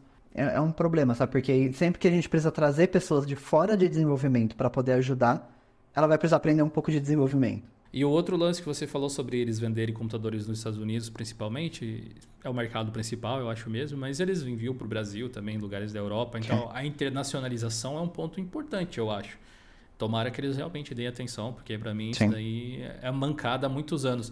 Agora, não está traduzido agora, não está sendo tocado, porque justamente está se criando um negócio novo. Você vai gastar um monte de tempo, horas, e traduzindo softwares que vão deixar de ser utilizados daqui a pouco. Talvez seja esse o motivo, não sei. Sim. O que me leva a um ponto, que é toda essa questão do Cosme. Porque eu acho que eles estão levando, 2 anos para desenvolver uma interface, que a gente sabe que demora, realmente é trabalhoso. Mas uma primeira versão, ela provavelmente vai ter muito menos recursos do que o GNOME tinha. E, obviamente, pode ser que mais para frente isso acabe compensando e a gente veja ferramentas completamente diferentes, alguma coisa realmente que seja única do Cosme, que fala, nossa, valeu a pena esperar todo esse tempo por causa dessa feature que só tem aqui e não tem em nenhum outro lugar. E eu fico com essa sensação, sabe? Tipo, será que realmente era o momento? Não sei até que ponto isso vai se pagar, sabe? Pode ser que eu pague minha língua, mas eu fico com esse gostinho amargo, sabe? É que, na verdade, eu acredito que não tem como responder essa pergunta de antemão. Não tem como saber se o esforço vai ser justificado. Tá aí, eu ia dizer isso, né? Como saber quando é o momento, né? Exato. Sim. Tá aí a quantidade de projetos que já nasceram e morreram desde quando a gente usa Linux, muitos dos quais provavelmente podiam ser fantásticos e talvez a gente nem tenha ouvido falar deles. Então, assim, eu nesse ponto, eu meio que aplaudo, de certa forma, a disponibilidade de espírito da System76 de investir nisso, de botar grana, porque não é barato você desenvolver um sistema operacional do zero. Eles tiveram todo aí umas rusgas com a comunidade que teve que ser gerenciado também. Então, além de todo o trabalho de você criar algo do zero, você ainda tem todo esse trabalho de contenção de danos ali, porque a System76 hoje ela tem um alcance bom dentro do mercado, mas não se compara ao que tem um Gnome, ao que tem um KDE, por exemplo. Então eles não podem se isolar também, fazer, aqui é o bolinho do Pop OS, porque eles não vão sobreviver por muito tempo. Eles precisam de mais gente para ajudar a fazer o sistema crescer, entendeu? Então eu acho que nesse ponto o Carl Ritchell, ele fez um bom trabalho de, eu acredito que internamente chegar pra galera, galera, cala a boca e vamos programar. Beleza? Parou com esse negócio de treta em rede social aqui. A gente não tá aqui para isso. A gente tá aqui para produzir alguma coisa. Até porque foi mais um cara do que a empresa, né? Só que aí acaba ficando associado sempre. Tinha o Jeremy Soller, que era mais vocal, mas ele não era o único. É que o Jeremy Soller talvez seja o mais conhecido. Mas tinha outros também arrumando. Então, assim, eu acho que esse negócio do senta e trabalha, que deve ter rolado internamente lá, eu acredito, trouxe seus resultados. As coisas, né? O sistema tá prestes a ser lançado, funcionando da melhor maneira que eles acreditavam que podia ser para o primeiro lançamento. Então as coisas estão caminhando. Eu preferiria, mas isso é totalmente coisa das vozes da minha cabeça, que pudesse ter se caminhado em uma direção onde o que o Pop OS coloca em cima fosse independente de ambiente gráfico. Então, as coisas a mais da System76 poderiam funcionar no Gnome, poderiam funcionar no KDE, que são as duas principais, assim, e você teria a experiência System76 independente do ambiente que você está usando. É muito mais difícil fazer desse jeito, mas eu acho que no longo prazo você conseguiria abraçar uma comunidade muito maior do que criar um caminho totalmente diferente. Então, eu acho que o problema principal ali é que o que eles querem trazer como experiência para o usuário depende drasticamente de modificar os padrões dessas interfaces. Não, eu entendo e eles não conseguiram chegar num acordo sobre, tipo, a gente gostaria que a nossa interface fosse assim. Aí submeteu, digamos assim, acho que não chegou a acontecer, mas vamos supor, submete o patch. Aí o pessoal pensa, não, a gente quer que o Gnome continue sendo o Gnome, do jeito que a gente tá aqui, assim. E aí eles vão ficar sem dar a experiência que eles querem para o usuário. A alternativa é o do it yourself, então, né? Sim. Faça você mesmo ali. Mas eu confesso que esse ponto do Cosmic novo, ele obviamente me interessa muito, eu tenho uma certa expectativa para conhecer uma versão finalizada, etc. Mas também é o principal ponto negativo hoje em dia. Porque ele cria algo que não é bom em nenhum projeto, que é a insegurança sobre o futuro. Ok, a gente pode estar empolgado e torcer para que dê certo. Eu torço para que dê certo, mesmo que eu vá deixar de usar o Pop OS porque eu não gostei da experiência, eventualmente, sabe? Mas são pessoas fazendo o open source acontecer. É literalmente isso. O software livre é isso. Você faz o seu e compartilha com o mundo, basicamente, né? Então, esse ponto é legal. Mas, como o Raul mencionou, existem ambientes DEs, né, como o Plasma, o KDE Plasma e o Gnome e tudo mais, que estão ali há mais de décadas realmente. Tem uma comunidade extensa, ampla, vários softwares que fazem parte do ecossistema, que fazem parte do desktop padrão e não, especialmente o Gnome. Se você olhar os softwares do FlatHub, a maior parte usa os guidelines de design do Gnome. Então, tipo, parece mais integrado quando você instala num ambiente assim, né? Acaba criando essa sensação. E a System76 ainda não tem isso. Eu acho que, até pela experiência que eu tive nesses momentos iniciais com esses aplicativos, faltam algumas coisas básicas, sei lá, no gestor de arquivos, ou uma decisão de design aqui e lá. Obviamente, o visual é questão de gosto de cada um, mas tirando isso, realmente faltam alguns elementos. Mas, ao mesmo tempo, tem vários outros que não existiam até então, até no desktop Linux em geral e também na experiência de uso do POP, que é, digamos, por exemplo, o sistema de tiling que parece o Hyperland, só que com um híbrido de desktop que você liga e desliga e tal. Isso é uma coisa que eu gosto bastante, por exemplo, de usar. Está muito fluido nesse novo Cosmic, dá gosto de usar, até uma forma de ser mais produtivo, mas outras coisas, tipo escalas fracionadas, desktops virtuais diferentes em monitores diferentes, suporte Wayland First, digamos assim, um monte de tecnologias mais recentes, o próprio desenvolvimento em Rust traz uma certa otimização, o terminal, o Cosmic Terminal, ele é basicamente o Alacrity, que o pessoal gosta tanto, que é feito em Rust, com aceleração por GPU, só que com mais recursos visuais para você configurar. Enfim, está muito no começo de algo que pode ser muito grande. É tipo o que a gente deve ver agora, talvez quem for mais antigo pode ser que lembre. O Ubuntu 11.04, lá de 2011, que trouxe a primeira versão do Unity. Era muito empolgante, mas era uma carroça. A versão que saiu no 12.04 LTS do Ubuntu, que era o Trustitar, eu acho. Não lembro agora. Trustitar era o 14, eu acho. O 12 era outro. O 12 era o Precise Pangolin.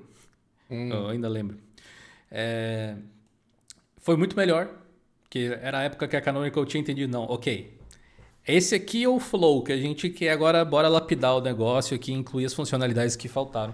Eu acho que esse primeiro lançamento do Pop! OS, do Cosmic IDE, vai ser isso. Bare bones, para as coisas serem funcionais, com recursos faltando, com alguns novos que não existiam antes, criando essa balança. E aí depois, se tudo der certo, fique melhor. Mas pode ser que não fique também. Então, esse é o, assim, disparado ponto negativo mais pesado hoje em dia sobre o projeto, que é a insegurança em relação ao futuro, eu acho. Sim. São, na verdade, as duas coisas que mais me pegam no Pop, porque de resto, na verdade, tem coisas que eu não gosto, mas que eu não acho que é um problema. Tipo a questão de tiling Window Manager. Por isso que eu não...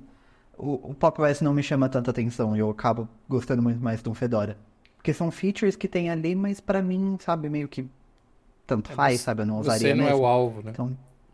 Então, eu não tenho grandes birras com o Pop! OS. Eu tenho algumas pequenas que acabam me fazendo preferir o Fedora. Eu tenho várias pequenas também. Se eu fosse fazer aqui dá pra fazer quase um TCC só de problemas de UX e UI que eu não consigo ver assim. Desde, por exemplo, uma das coisas que eles têm nessa versão atual é que não tem as 3 janelas de minimizar, maximizar e fechar. Você tem o fechar e o minimizar. Supostamente porque com o tiling você não precisa maximizar, ele mesmo faz. Entendi a lógica. Acho estúpido mesmo assim. Porque, primeiro, que o tiling vem desligado e outro que todo mundo que veio do Windows ou do Mac conhece a utilização do botão maximizar. Você pode habilitar e desabilitar isso na interface do sistema. Você não precisa do GNOME Tweaks. Eles colocaram isso no GNOME Settings. É esse tipo de modificação e proatividade que eu gosto deles. Mas, tipo, aí vai decisões iniciais de design, as paradas desse tipo, né? Boa parte do sofrimento que a gente está citando aqui em relação às distribuições, eu não diria que seria resolvido, mas seria altamente diminuído com um software de boas-vindas bem feito, sabe? Quando você faz o primeiro login do usuário, ter ali as opções, olha, de qual sistema operacional você veio? Você veio do Windows, você quer ativar essas opções aqui para ficar mais Windows-like, você quer instalar esse driver, detectamos que você tem uma GPU tal, clica aqui para instalar todos os programas necessários. O Garuda Linux, no primeiro boot que você faz na máquina, no caso deles eu acho um pouco exagerado, mas, ele te entrevista por uns 10 minutos, dependendo do nível de minúcia que você quer ficar ali. Você responde 350 questões diferentes. Mas quando Precisa do equilíbrio aí. dá boot, quando você finaliza aquilo, a sua máquina está pronta. ela tá com os drivers, com todos os programas que você quer, com todas as configurações que você quer, com o tema que você quer, ela tá pronta. Aí você vai lá, ele já tem BTRFS, então ele já faz o snapshot da sua máquina, pronto. Tá com seguro. E você ainda pode salvar essas opções, porque se você reinstalar o Garuda de novo, ele já pega tudo e você não tem que responder de novo. Então, assim, tem que se achar ainda um melhor caminho entre não ter nada, tipo que o Debian, né, que tem um padrão do Gnome, e o Garuda, que te entrevista, pede até a amostra do seu DNA, tem que achar ali um coeficiente entre as duas coisas, mas nitidamente existe um caminho que poderia ser mais estressado, né? Mas, de novo, a gente está falando como usuários aqui, né? A gente sabe que para que essas coisas aconteçam, tem que ter desenvolvedores, tem que ter apoio, tem que ter grana para puxar os desenvolvedores, tem que ter tempo, enfim. Tem um monte de coisas que precisam acontecer para que essas coisas aconteçam, né? Então, a gente também não está só jogando palavras ao vento aqui e sendo agressivo. A gente entende que existem coisas que precisam acontecer para que as coisas aconteçam. Dentro desse espectro de equilíbrio que você falou, existe uma faixa no meio assim um pouco difusa, que não é exatamente no meio, mas vamos pegar, se fosse de 0 a 100 seria ali de 40 a 70 mais ou menos. Existem algumas distribuições que se encaixam ali dentro. Eu acho que o Pop! OS é uma delas, mas não é a única, que está ali naquele bolinho que tenta equilibrar essa coisa de facilitar a vida do usuário e ao mesmo tempo garantir uma experiência mais estável, aquela coisa assim. Das coisas que eu tinha anotado para falar sobre coisas que eu gostava, talvez a gente possa falar agora por que a gente gosta do sistema, não pro Tux José da Silva, que está fazendo uma pausa mais longa do que o planejado. Daqui a pouco ele volta, se pá. Mas eu acho que eu falei das coisas que eu achava mais interessantes, assim. Apesar do Ubuntu ter seus snaps, basicamente, hoje em dia, ainda é uma base estável fantástica, as LTS. Assim, eu acho é um sistema extremamente confiável, o mercado fala isso claramente. E por eu ter muita intimidade com essa base de sistema, o Pop! OS ser baseado nele me agrada bastante. Eu consigo manipular ele facilmente. Tem essa instalação simples, tem a criptografia que eu mencionei por padrão, é um sistema clean que não traz muitos aplicativos, ele não traz player de música para você, se você quiser você pode instalar da loja e tal. Tem esses daemons que a System76 faz para gestão de energia, a High DPI, coisas desse tipo. Não uso o Groovy, uso o Systemd Boot, então corta o software desnecessário, teoricamente, porque o Systemd já está lá, então por que não usar ele para dar boot de uma vez? Lado negativo, talvez dificulte o dual boot para algumas pessoas que não têm muita familiaridade com ele, mas se você for instalar só ele no PC, beleza. Os repositórios, Flatpak, tanto para você gerir, por exemplo, Flatpak Beta, né, o repositório do FlatHub Beta, melhor dizendo, ou repositórios PPA ou qualquer coisa assim, os repositórios Deb mesmo, tem um gestor gráfico que é o Repoman, que você abre pela loja de aplicativos e configura essas coisas. Enfim, Pipewire, o Wayland é uma possibilidade de você usar, mas ele é desligado, tipo, por padrão, igual o Raul precisou fazer no Fedora, justamente para garantir que, ok, o Wayland é melhor para algumas coisas, mas vamos garantir que vai funcionar em primeiro lugar. Se você mesmo quiser o Wayland, primeiro você precisa saber que ele existe, o Wayland, e daí você ativa. Eles têm pacotes .deb, tem tipo repositórios próprios com alguns pacotes .deb compilados por ele. Então, quando o Ubuntu tirou o Firefox sem Snap, tirou o Firefox.deb, botou Snap, o Chromium e tal, o Pop! OS continuou tendo as versões em .deb que eles trouxeram. Não sei se veio do Debian, talvez até tenha sido, faria sentido se fosse, mas acho que é uma compilação deles, assim como algumas outras coisas que em outras distros são mais complicadas, né? No Fedora 40 mesmo, quando eu fiz o vídeo, eu mencionei que eles adicionaram o PyTorch como uma opção para você instalar no repositório. Isso tem no Pop! Há um tempão. E o TensorFlow, por exemplo, para você instalar no Pop! É sudo apt install TensorFlow, basicamente. Para quem trabalha com IA e coisas assim, se você acessar o site, tem um monte de softwares que eles alegam dar suporte, como o DaVinci Resolve, o Lightworks, etc., para quem trabalha com isso, além de alguns outros ali. Como o VS Code em Flatpak ele tem algumas limitações, também existe o VS Code compilado pela System76 em .deb para o Pop, para você acessar pela loja. Aí você não tem essas limitações.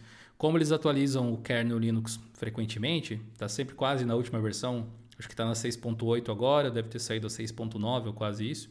Mas eles atualizam tipo pouco tempo depois de fazer alguns testes. Alguns softwares eles têm problema de compatibilidade com coisas bleeding edge demais, tipo isso. Por exemplo, o DKMS, o módulo de kernel para o VirtualBox. Eles fazem uma versão customizada, compilada desse módulo para você usar o VirtualBox. Então, você instala pela loja, ele vai funcionar também. Que mais? A parte ali de ambiente em geral, a dock embaixo, mas que pode ficar do lado, que pode se estender, que pode desenhar do jeito que você quiser. Acho interessante e funcional. Várias configurações do Gnome você tem ali também para fazer, tipo workspaces. Ele tá com o Gnome antigo ainda, né? Se for ver. Então não é aquele que escrola lateralmente as áreas de trabalho. É na vertical, mas você pode colocar na esquerda ou na direita. E tem o lance do launcher, eu achei que eu não ia sentir falta, mas eu andei testando várias distros recentemente em um monitor 4K. E o launcher dele ser exatamente no centro da tela é muito conveniente, porque você não... Tipo assim, eu estava usando o KDE, por exemplo, aí eu pressionei a tecla super, abriu o kickoff ali, eu tive que fazer assim, para a esquerda aqui, para achar ele, né? E aí, no Gnome é um pouco mais para cima, a caixa de pesquisa, do Pop é exatamente no centro, eu pensei, puta ideia boa, muito conveniente que o negócio seja aqui. E pelo que eu vi no Cosmic novo, o grid não é bem ali, é um pouco mais para cima também. Eu pensei, putz, estragaram uma coisa boa. Mas tem o scheduler da System76 também, para entregar mais desempenho para games, essa automação de manutenção, aquele modo de reparo, tem gestão de firmwares integradas no sistema. Se você teve um problema com o sistema e vai abrir um ticket de suporte, ele tem uma ferramenta para criar um log do sistema para você enviar. E aí tem outras coisas que são motivacionais, digamos assim. Se ele é um produto, então ele é vendido com computadores, você pode dizer, compre uma máquina com aquele sistema. Isso ajuda acho que a criar um certo mercado, uma certa comunidade no entorno dele. Tirando a própria documentação do Ubuntu, a System76 tem uma ótima documentação para debug e configuração do Pop! OS que eu acho muito legal, assim. Além de poder abrir tickets se você tiver suporte. E tem também até um Path Learning, tipo, aprenda a usar o Pop! OS no site deles, onde você pode aprender a usar os recursos que o sistema tem e tal. E é uma empresa que, apesar de fazer hardware de servidor, muitas vezes open hardware também, com Core Boot e tudo mais, no lugar da BIOS, é totalmente voltada para a experiência de desktop. Não existe um Pop! OS com outra interface. Existe o Pop! OS e todos os olhos estão voltados para melhorar aquilo. E eu já vi diversos projetos que quiseram abraçar o mundo, ter 18 mil interfaces diferentes e não faz nenhuma bem feita. Eu gosto da ideia de focar em alguma coisa. Não quer dizer que isso vai deixar as coisas boas no futuro, mas aumenta as probabilidades, eu acho. Então, essas daqui são todas as coisas que eu tinha anotado para dizer, olha, esses são pontos que eu gosto e é por isso que eu uso. Esse é o comentário que eu ia fazer. Nitidamente ele estava lendo uma lista, vocês perceberam, né, gente? Sim. O nível de organização do cara. O Ed me disse Try assim, hard, né? preparem suas listas. Eu preparei a lista, pô. O Raul pode falar do Fedora antes de eu terminar, porque vai ser rápido, mas só 30 segundos para falar o que o Fedora tem de bom e depois eu falo do Dev. Que deselegante. O que me faz ficar no Fedora, o ideal da distribuição perfeita pra mim. Não é nem porque, tipo, o Fedora é a melhor distribuição. Tipo, bem provável que não. Mas é justamente por conta de eu gostar daquele ideal mais minimalista, um negócio que tenha uma atualização mais frequente, mas que não seja extremamente bleeding edge igual o Arch Linux. Tudo isso acaba me agradando. Então, sempre que eu testo uma distribuição diferente, eu fico com aquela sensação de que eu tô fazendo coisa errada, sabe? Que eu tô traindo o Fedora, basicamente. E não quer dizer que se eu testar uma outra distribuição ela vai ser pior. Mas eu acabo me identificando com o Fedora. Mas tem muita coisa que eu não gosto também. Eu acho que justamente questão de codec, que o Gil tinha falado antes. É um negócio que no Fedora é meio idiota. Porque não é igual, tipo, no Ubuntu, que você dá install Ubuntu Restricted Extras e ele vai instalar tudo. Não, você tem que instalar as coisas manual, você tem que saber quais codecs instalar. Eu sempre vejo uma lista na internet e instalo de boa. E até agora deu certo. E aí você tem que instalar as fontes da Microsoft na mão também, o que já tá dentro do Restricted Extras. Tem umas coisas assim meio idiota, sabe? O DNF, eu gosto muito do DNF, eu gosto muito do jeito que o DNF ele mostra as informações no terminal. Eu acho que assim, é o melhor em maneira de você ler as informações. Eu gosto na questão, na distribuição visual, eu digo. Eu fiz essa cara, mas não é porque eu vou defender o apt, não. É que eu acho o Zyper melhor. Eu acho o Zyper o melhor de todos, assim. O Pac-Man é da hora também no Arch Linux. Sim. Se for ver. Mas Eu acho legal também o Nala, aquela implementação em cima do apt que sim, fizeram. sim. E não, eu não acho esses outros ruins, mas eu ainda... Eu prefiro o DNF. Mas o problema é... Ele é lento. Tem maneiras de deixar ele bem melhor, só que o problema é... Não vem por padrão. Aí você tem que ir lá mexer no arquivo dnf.conf pra você colocar pra ele baixar mais arquivo, tipo, mais pacotes de uma vez. Pra ele usar o mirror mais rápido. Tipo, por que essas coisas não são padrão, sabe? Tipo, principalmente o fastest mirrors, sabe? Tipo, deveria ser meio óbvio ele usar o mirror mais rápido. Mas não, você tem que ir lá mexer manualmente, tipo, não é uma chavinha que você mexe na GNOME Software, você tem que mexer no arquivo. Uma coisa legal que o .conf. Linux Mint tem, não sei se vocês já viram, quando você abre o atualizador de programas, né? Aliás, eu acho aquilo do Linux Mint talvez um dos melhores da computação, assim, em termos de integrar a ferramental, né? A gestão de updates. Mas quando você tem o negócio dos repositórios, tem a opção de trocar de mirrors, ele começa a fazer o benchmark ali na hora para ver qual é o mais rápido. E Sim, isso é legal. enfilera qual é o mais legal e você só seleciona, beleza, vou usar esse aqui então. E aí Sim. dá um ok e ele já troca. E outras coisas, pelo menos agora que eu tô tendo de problemas com o computador, não é por culpa do Fedora. É pelo jeito que eu gosto de fazer as coisas e eu teria o mesmo problema no Ubuntu, teria o mesmo problema no Pop! OS, teria o mesmo problema em qualquer outra distribuição. Mas tem umas pequenas coisinhas assim que são meio zoadas no Fedora. O instalador, nossa, o Anaconda, ele é poderoso. Mas ele é muito feio, ele é muito estranho. O botão tá no canto superior esquerdo, é o pior lugar possível para ter um botão de avançar. Pior que isso, o pronto dele, o done, você tem que clicar 2 vezes, dependendo da configuração que você faz. Tipo, eu fico pensando, como é que alguém vai entender que o problema é que tem que clicar 2 vezes no mesmo botão? O Anaconda é indefensável, cara. Felizmente eles estão fazendo um novo, né? Mas tá demorando pra sair. Tá parecendo que é lenda urbana, porque, tipo, tá nessa de, tipo, vai ter, e até agora nada. Já era pra ter saído, acho que 2 versões atrás, mas não saiu ainda. Chegaram já a lançar acho que não lembro se é alfa ou beta. E é, tipo, básico. Funciona normal, igual todos os outros. Mas o lance é que eles querem um instalador que funcione por Red Hat também, né? Sempre tem isso me incomoda um pouco no lance do Fedora. Assim. Nunca é pro Fedora, nunca estão pensando no usuário do Fedora, é sempre no futuro comprador da Red Hat. Talvez eu esteja num relacionamento tóxico com o Fedora, porque eu tento sair dele, que eu acabo voltando pra ele. Mas talvez eu tenha entrado numa realização aqui nesse episódio. Eu não sei, eu acho que é uma questão muito mais emocional minha com o Fedora do que de fato de, eu acho que ele é o melhor sistema pra mim. Porque parando pra pensar aqui, eu acho que o que me dói dizer, na verdade, acho que o Ubuntu LTS faria mais sentido pra mim. Levando em consideração agora o 2404. Mas a Snap, né? Mas dá pra remover, né? Do mesmo jeito que você tem que instalar Flatpak no Fedora. Eu acho que aí a gente entra numa área meio perigosa, né? Que tipo, você colocar coisas em cima da distro, geralmente é menos problemático do que você tirar coisas de dentro dela. Tipo, no Ubuntu você tirar o Snap. Você acabou de destruir 20 anos de engenharia que os caras estão fazendo para funcionar desse jeito. Quando você tira o Snap de dentro do Ubuntu. Talvez. É bem modular, né? Tipo, o Snap depende de um daemon. E aí são os seus pacotes. Se você remover os snaps e o snapd, já era, pronto. Se uma pessoa chegasse pra mim, assim, e falasse, eu quero usar o Ubuntu, mas eu não quero usar o Snap, o que eu faço? Uso o Pop! OS. Uso o Linux Mint. O Zorin. Zorin? Não, o Zorin vem com o Snap instalado por padrão e tá ativo também, você consegue instalar. É verdade. O Zorin, ele não faz distinção. Ele, tipo, quer usar software? Use o que você quiser. Tá tudo disponível, né? Por isso que eu continuo no Fedora. Eu vou ter que continuar nesse relacionamento abusivo, não tem jeito. Esse trecho que você acabou de ouvir era o Raul deveria estar defendendo o Fedora. Eu pensei que eu poderia defender o Fedora, porque ele também tem várias coisas legais aí que o Raul mencionou, mas assim, simploriamente. Porque o lance é o seguinte, cada distribuição tem não só um público-alvo, mas você pode se identificar com ela por motivos diferentes. Se você já gosta do GNOME, do funcionamento padrão especialmente, foge do Pop! OS.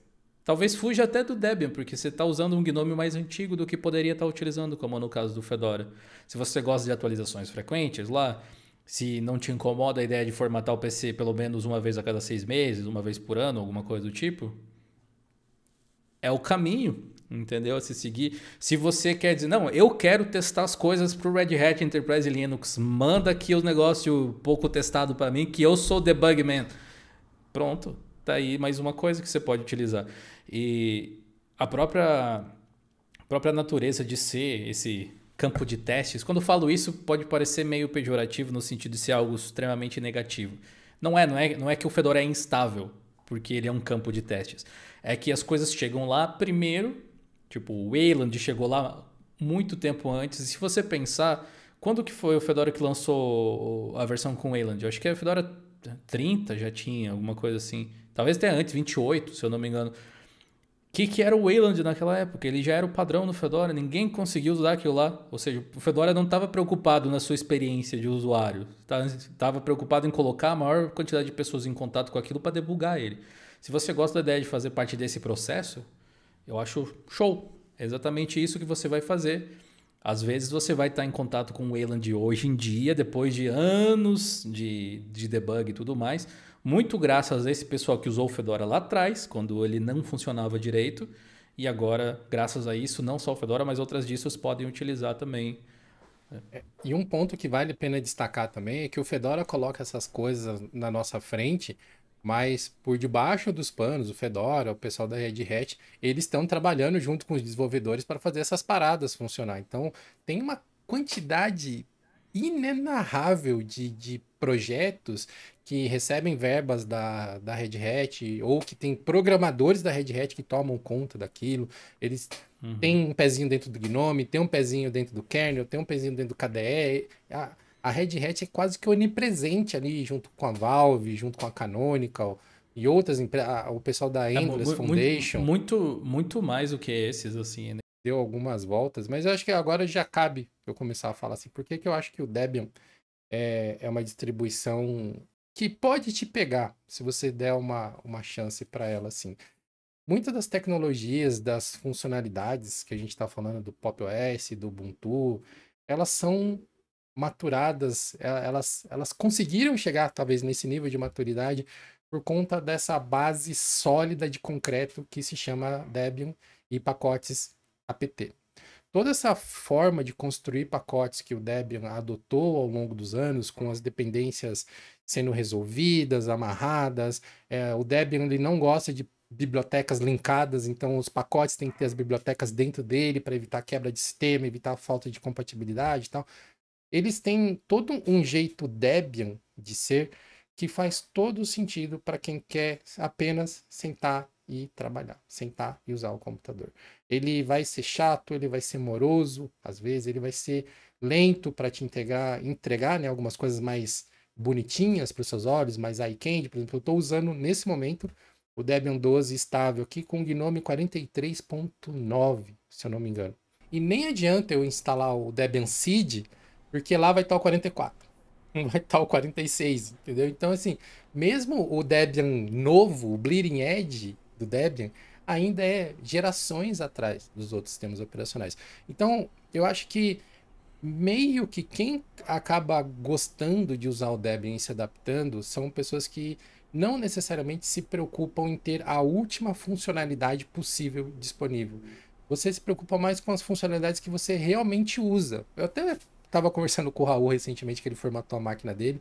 Ele, quero usar o GNOME 46, não sei o quê. E eu perguntei, o que do GNOME 46 você usa? Aí ele parou e falou, nada. Não, Justo. Sabe, então... Pior que é bem isso. E esse, sim, não é uma coisa que acontece só com a gente aqui. Eu vejo isso conversando com muitas pessoas da comunidade lá do nosso fórum, que você pode acessar e se inscrever, caso você ainda não seja inscrito, que é o plus.geolinux.com.br.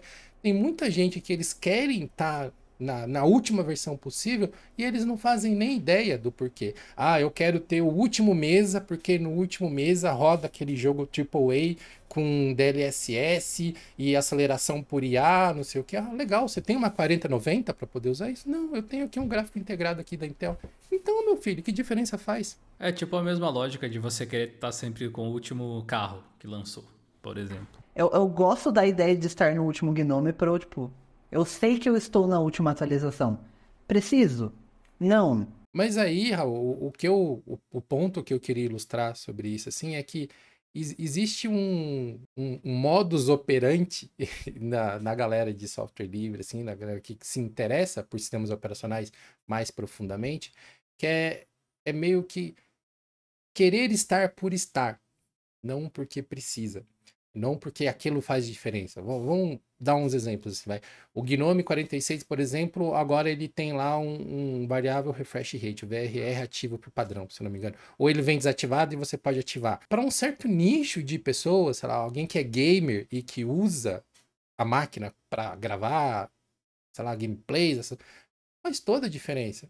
Eu sou um jogador casual, eu só jogo jogo offline. Pra mim isso não faz diferença nenhuma. Então, tipo, eu ter o Gnome 46 não me traz nenhuma benesse. Lógico, vai ter as correções de bug, vai ter as otimizações, sempre, né? Tem um molhozinho ali que acompanha, mas nada que vá ser assim, ó, meu Deus, gigantescamente diferente. E aí, de novo, trazendo todo esse argumento para cima da distribuição Debian, um outro ponto positivo que eu vejo do Debian é que você pode usar a mesma distribuição onde você quiser. Então, eu tenho aqui minha máquina de trabalho, que é uma workstation super parruda. Eu posso usar Debian nela. Eu tenho aqui o meu computadorzinho de testes, que é uma máquina bem mais modesta. Eu posso usar Debian nela. Eu não preciso instalar uma outra distribuição.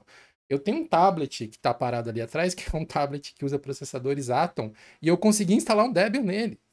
Ficou usável? Não ficou, porque é uma coisa mais. Você vê, para um exercício assim de até onde eu consigo chegar, eu consegui instalar a mesma distribuição em 3 hardwares totalmente diferentes. E do ponto de vista de quem cuida de muitas máquinas, ou quem cuida de 2, 3 máquinas, sei lá, você que, talvez como nós aqui, se o Tux José da Silva, se ele for o provedor de TI da família dele, a pessoa que manja um pouquinho mais, por conta disso, acaba virando o suporte de todo mundo. É uma distribuição que você vai conseguir instalar em vários lugares para você ter uma gestão simples e tudo vai funcionar. O objetivo do Debian é ser o sistema operacional universal e, de fato, ele consegue chegar bem próximo disso, porque existem pouquíssimas arquiteturas ou pouquíssimos hardwares onde o Debian não consegue funcionar de maneira adequada, que ele não tem suporte para aquilo. Talvez esse seja o grande superpoder do Debian. Ele é onipresente, você consegue usar ele onde você quiser, vai demandar uma certa curva de aprendizado, você vai ter que se adaptar a algumas formas como o Debian pensa, mas depois que você vence essa barreira, cara, não tem limite onde você pode usar o Debian. E tem pouquíssimas outras distribuições que a gente poderia falar isso assim, sem fazer muitas exceções, sabe? Sem fazer muitas aspas. Eu acho que graças ao próprio Fedora, o Red Hat Enterprise Linux seria outra, provavelmente nesse nível de estabilidade. Eu acho que que a estabilidade é um negócio difícil de medir, né? Agora, em termos de pluralidade de suporte de hardware, eu realmente desconheço algum sistema que seja tão versátil quanto o Debian. Mas eu concordo absolutamente ali. É um sistema, especialmente para você... Sabe aquela coisa que eu acho que o Ed até falou no começo? Você coloca e deixa. Ele vai funcionar. É confiável nesse nível, assim. A brincadeira tá legal. Eu vi ali que o Tux acabou de levantar a mão ali, que ele finalmente conseguiu instalar o Ventoy no pendrive dele. Então agora a gente precisa finalizar a nossa brincadeira. Ele vai escutar todos os argumentos que a gente apresentou aqui, mas aí ele fez uma pergunta assim aqui para mim, ele sussurrou ali para mim enquanto vocês estavam falando, que é o seguinte: tá bom, eu gostei dos argumentos de vocês, tal, muitas informações técnicas, realmente eu vou meditar sobre isso. Mas se vocês não pudessem indicar essa distribuição para mim, cada uma das que vocês indicaram, se vocês não pudessem indicar essas, qual seria a outra alternativa que vocês indicariam? Vai lá, Tux, instala essa aqui no seu Ventoy e seja feliz. Não pode ser Debian, não pode ser Fedora e não pode ser Pop! OS. Mas uma só para cada um, sem roubar. Você tá falando sério? Ih, rapaz.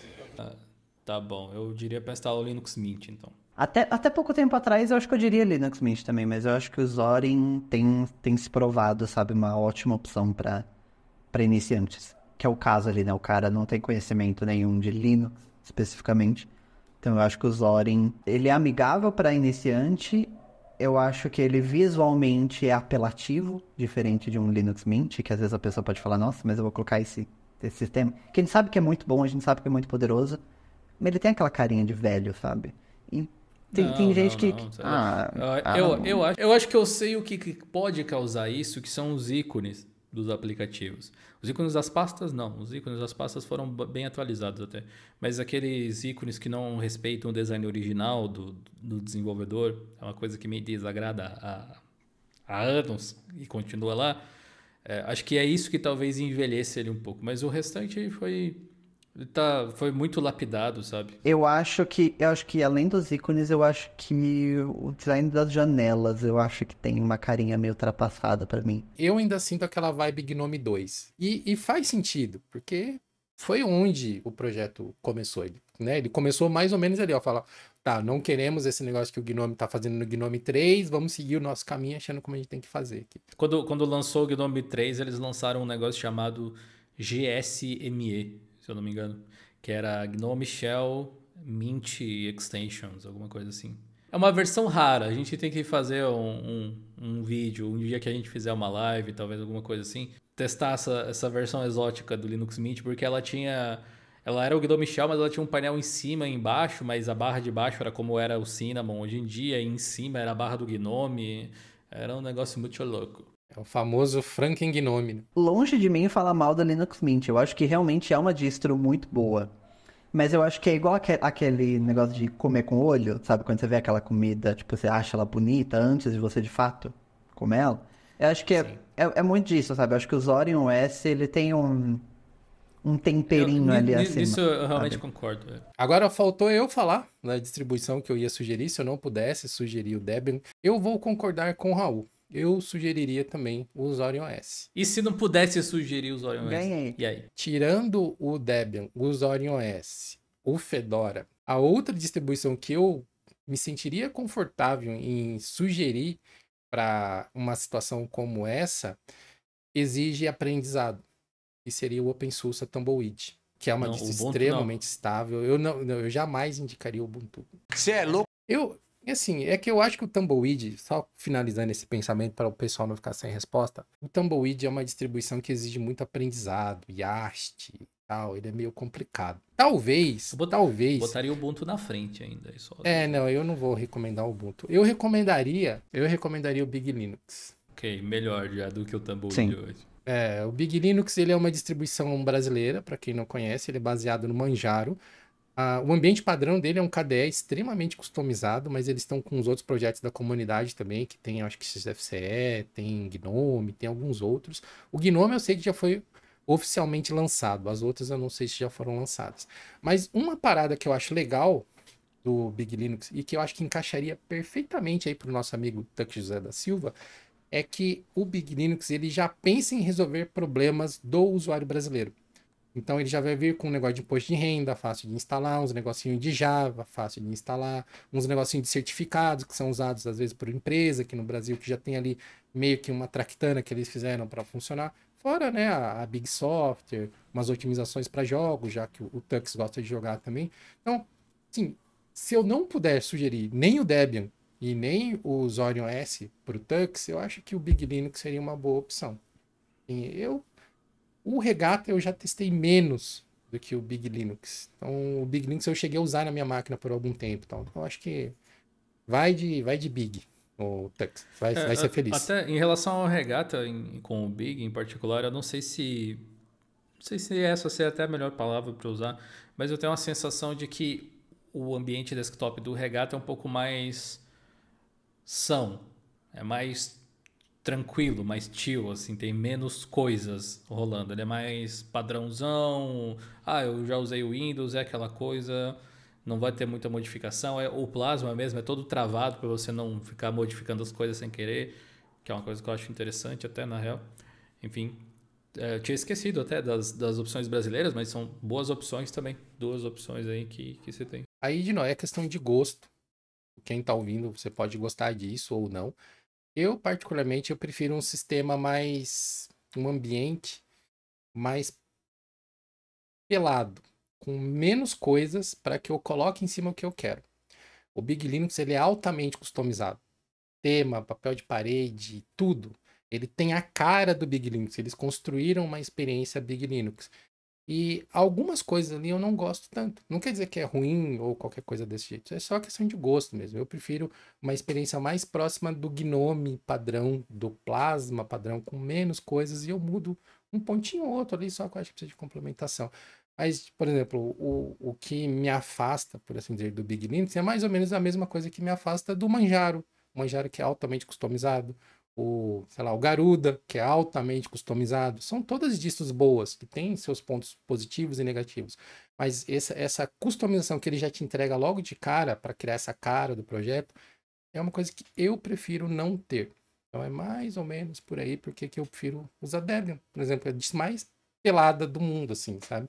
Se não existe no projeto original, não vai existir no Debian, porque o Debian não vai fazer. Basicamente é isso.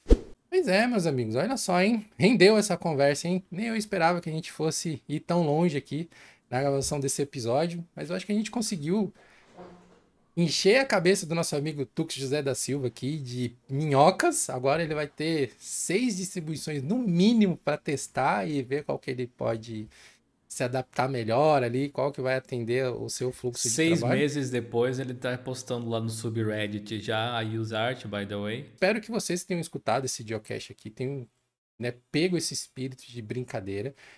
Nós gostamos de soluções diferentes, mas no fundo a gente quer que as coisas funcionem. A gente precisa, na verdade, que as coisas funcionem. Nós 3 usarmos 3 coisas diferentes e nós 3 estarmos satisfeitos com o que a gente está usando, é a prova viva de que você não precisa brigar por distribuição. Você não precisa, né?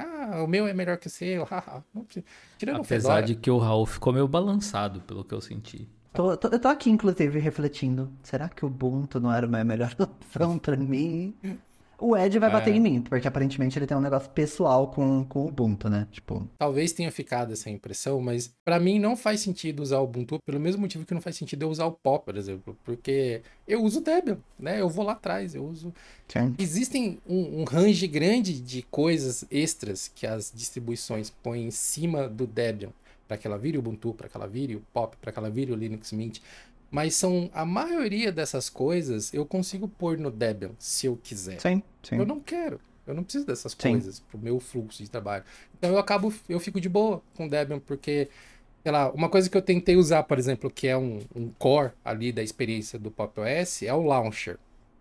Eu usei durante um tempo, eu falei, ok, é um Launcher. E eu uso o Launcher do GNOME o tempo inteiro. O meu fluxo de trabalho é apertar o super, ele abre ali, eu digito 3 letrinhas, dou enter, abre o programa que eu quero e eu já posiciono ele usando os atalhos de teclado. Então eu sou bem fluente em usar o computador dessa forma.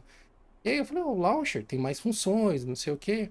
Eu tô sempre com o navegador aberto, então para mim pesquisar no Launcher não é um ponto, né? Que ele é um dos recursos que ele tem. Eu raramente faço contas no computador, então fazer conta no Launcher para mim não é um ponto. Tem muitas coisas que eles colocam ali como recurso extra do Launcher, que para muitas pessoas pode fazer total sentido, até por isso que existe, mas que para mim é só um recurso a mais para comer memória do sistema que eu não uso. É mais ou menos por aí. Vou até ver quanto de memória ele come agora. No caso do Ubuntu, para iniciantes, eu acho que a vantagem acima do Fedora é a facilidade de você encontrar informação. É muito mais fácil você achar um tutorial ou alguém falando alguma coisa do Ubuntu do que do Debian, por exemplo. E até explicar para o usuário iniciante que provavelmente a grande maioria dos tutoriais para Ubuntu você vai conseguir fazer no Debian, não todos, mas algumas coisas você vai conseguir fazer, já é um passo a mais, sabe? Que se a pessoa já estiver usando o Ubuntu, resolveu, sabe? Nem achei o processo, mas eu posso te contar como eu uso o Launcher, porque eu uso ele bastante até. Bom, eu uso ele como se fosse o Launcher do GNOME, basicamente igual você falou ali, com uma diferença significativa, assim. Eu gosto de usar o modo tiling, por exemplo. E o que eu não vou dizer que eu não gosto, mas é diferente no GNOME, é que toda vez que você abre o Launcher, ele esconde tudo. Ele joga, digamos assim, as janelas para trás, né? Ele puxa o Launcher para frente ali e aí ele vai te mostrar as janelas que estão abertas ou então o seu grid. Basicamente é isso, né? O Launcher do Pop, ele abre por cima das janelas e ele mostra a lista de janelas abertas também. Então, eu posso tocar no Launcher, apertar, digamos, para baixo, e aí dar um Enter e eu estou no outro aplicativo, ele vai vir para frente e vai se encaixar automaticamente por causa do auto-tiling. sabe? Eu acho esse um fluxo interessante. E ele funciona com o mouse também, né? Eu posso, tipo, tocar aqui no Super e, eu quero abrir o meu Audacity. Só clico em cima dele e ele vem para primeiro plano também. Acho isso prático. Eu não acho que... curiosamente, os testes que eu fiz, assim, eu não acho que ele é insubstituível, muito longe disso. Ele tem realmente diversas funções de encontrar arquivos, um monte de paradas assim que eu uso menos. Mas o fato dele ser exatamente no meio, no monitor 4K, que é grandão aqui, que é de 32 polegadas, se eu não me engano, para mim é um conforto de uso muito grande.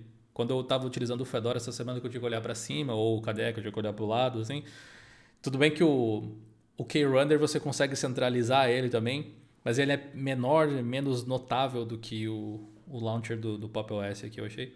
Aí, para mim funcionou bem nesse cenário. Me habituei, eu acho, sei lá. Uma coisa que eu uso muito no Gnome e que não sei até que ponto isso é comum para as outras pessoas, mas, né, o Gnome tem aquela dash local e eu tenho ali os meus ícones na ordem que eu utilizo. Então eu uso muito Super 1, Super 2, Super 3, Super 4 para ir abrindo os programas. E eu não sei se todo mundo sabe isso, mas se você usar a mesma tecla de atalho de novo, ele vai para o programa que está ativo. Ele não abre de novo o programa. Então, se você está com o Chrome, o seu Chrome é o Super 1. Se você aperta Super 1 de novo, o Chrome ele vira a janela ativa.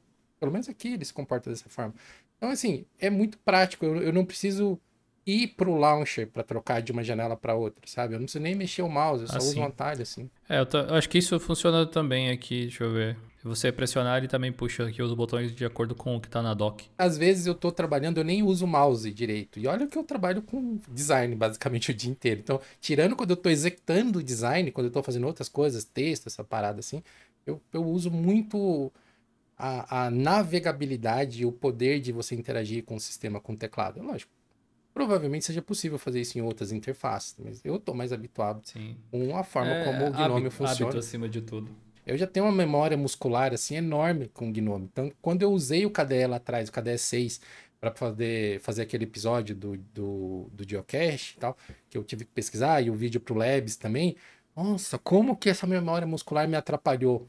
Porque eu tentava fazer as coisas como automaticamente e simplesmente não funcionava. Porque não é assim.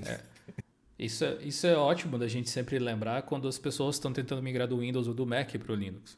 Que essa dor aí que você sentiu é o que essas pessoas sentem, né? Talvez a gente nem lembre mais tão bem, porque a nossa migração foi há muito tempo, ou a gente está mais tranquilo hoje em dia de ir e voltar entre sistemas, que é o meu caso, tipo, dependendo do PC que eu pego, o laptop aqui tem um sistema diferente rodando e vai, sabe? Mas na hora de ser produtivo mesmo, de sentar e trabalhar e tal, eu tô no Pop! OS há 5 anos, eu acho, por aí, talvez mais, até 6. E aí as coisas funcionarem, ter um workflow diferente atrapalha. No Fedora mesmo eu estou sentindo falta dos tilings aqui, que eu não uso eles direto, mas eu gosto de ligar e desligar para fazer tarefas específicas. Tipo agora mesmo aqui estou com as janelas assim abertas, metade está o roteiro, metade está o nosso chat, outra monitor tem o Audacity, e eu consigo monitorar tudo ao mesmo tempo sem precisar ter que ir lá encaixar a janela ou pressionar 2 botões. Eu tô apanhando com isso agora mesmo, inclusive, né? Que agora, né, tô fazendo a migração do Mac pro Linux. E, nossa, esses dias eu tava mexendo com o arquivo, aí abriu o Nautilus, aí eu precisava mudar o nome de alguns arquivos. No Mac, pra você mudar o nome do arquivo, você aperta Enter. Enter, você não abre o arquivo. Aí eu tava aqui no Linux, eu apertava Enter, aí abriu o arquivo, e eu, meu Deus, por que o arquivo abriu? Aí eu tinha que fechar. Aí eu ia pro lado, ao invés de apertar F2, eu apertava de novo Enter. Nossa, eu fiquei num desespero. E comecei a abrir os... E aí, às vezes, eu vou querer abrir um aplicativo, em vez de eu só apertar Super e digitar, eu tava apertando Alt e barra de espaço, que é o Spotlight no Mac. Aí eu apertava e fazia outra coisa, e eu, meu Deus, onde eu tô? Eu ficava perdido. Então, eu tô apanhando um pouco, mas tô me habituando. O objetivo que eu tinha com quando eu comecei a escrever o roteiro desse Geocache, que era a gente levar a informação para quem quer fazer a sua migração e sair desse estereótipo de programador, de desenvolvedor, de não sei o quê. Cara, não, qualquer um pode usar Linux. Você não precisa nem saber como é que funciona, né? Eu meio que vou adotar esse mantra daqui para frente, sempre que eu for falar de migração, que é você não precisa ser um bom mecânico para você dirigir o carro. Se você for um bom mecânico, vai te ajudar a ter uma experiência melhor. mas saber dirigir basta para você poder usar um carro. E no caso do Linux é a mesma coisa. De qualquer sistema operacional é a mesma coisa. Você saber o que você precisa fazer é o suficiente para você usar o sistema operacional. Você não precisa saber nada além disso. Se você souber, melhor. Mas não é um impeditivo. A ideia desse episódio era fazer uma coisa bem engraçada, divertida, assim, com storytelling. Mas acho que até pela nossa própria natureza de querer explanar as coisas, a gente acabou indo para uma vertente mais séria, às vezes. Mas acho Teve que um pouco de tudo. teve um pouco de... Mas acho que funcionou. Espero que vocês aí que estão escutando esse episódio tenham gostado. Deixem um feedback de vocês aqui no post desse episódio. Deixem suas sugestões também, por que não? De que temas vocês gostariam de ver no Geocast. A gente está sempre ouvindo o feedback de vocês e tentando trazer coisas novas para a gente debater aqui. Então, ajudem. Quem sabe a próxima pauta do Geocast não vai ser uma sugestão de um de vocês que está ouvindo a gente aqui. Muito obrigado a todos vocês que nos acompanharam aqui. Muito obrigado, Jonathan e Raul, por participarem desse episódio aqui, super divertido. E a gente se vê, pessoal, no próximo episódio do Geocast. Valeu!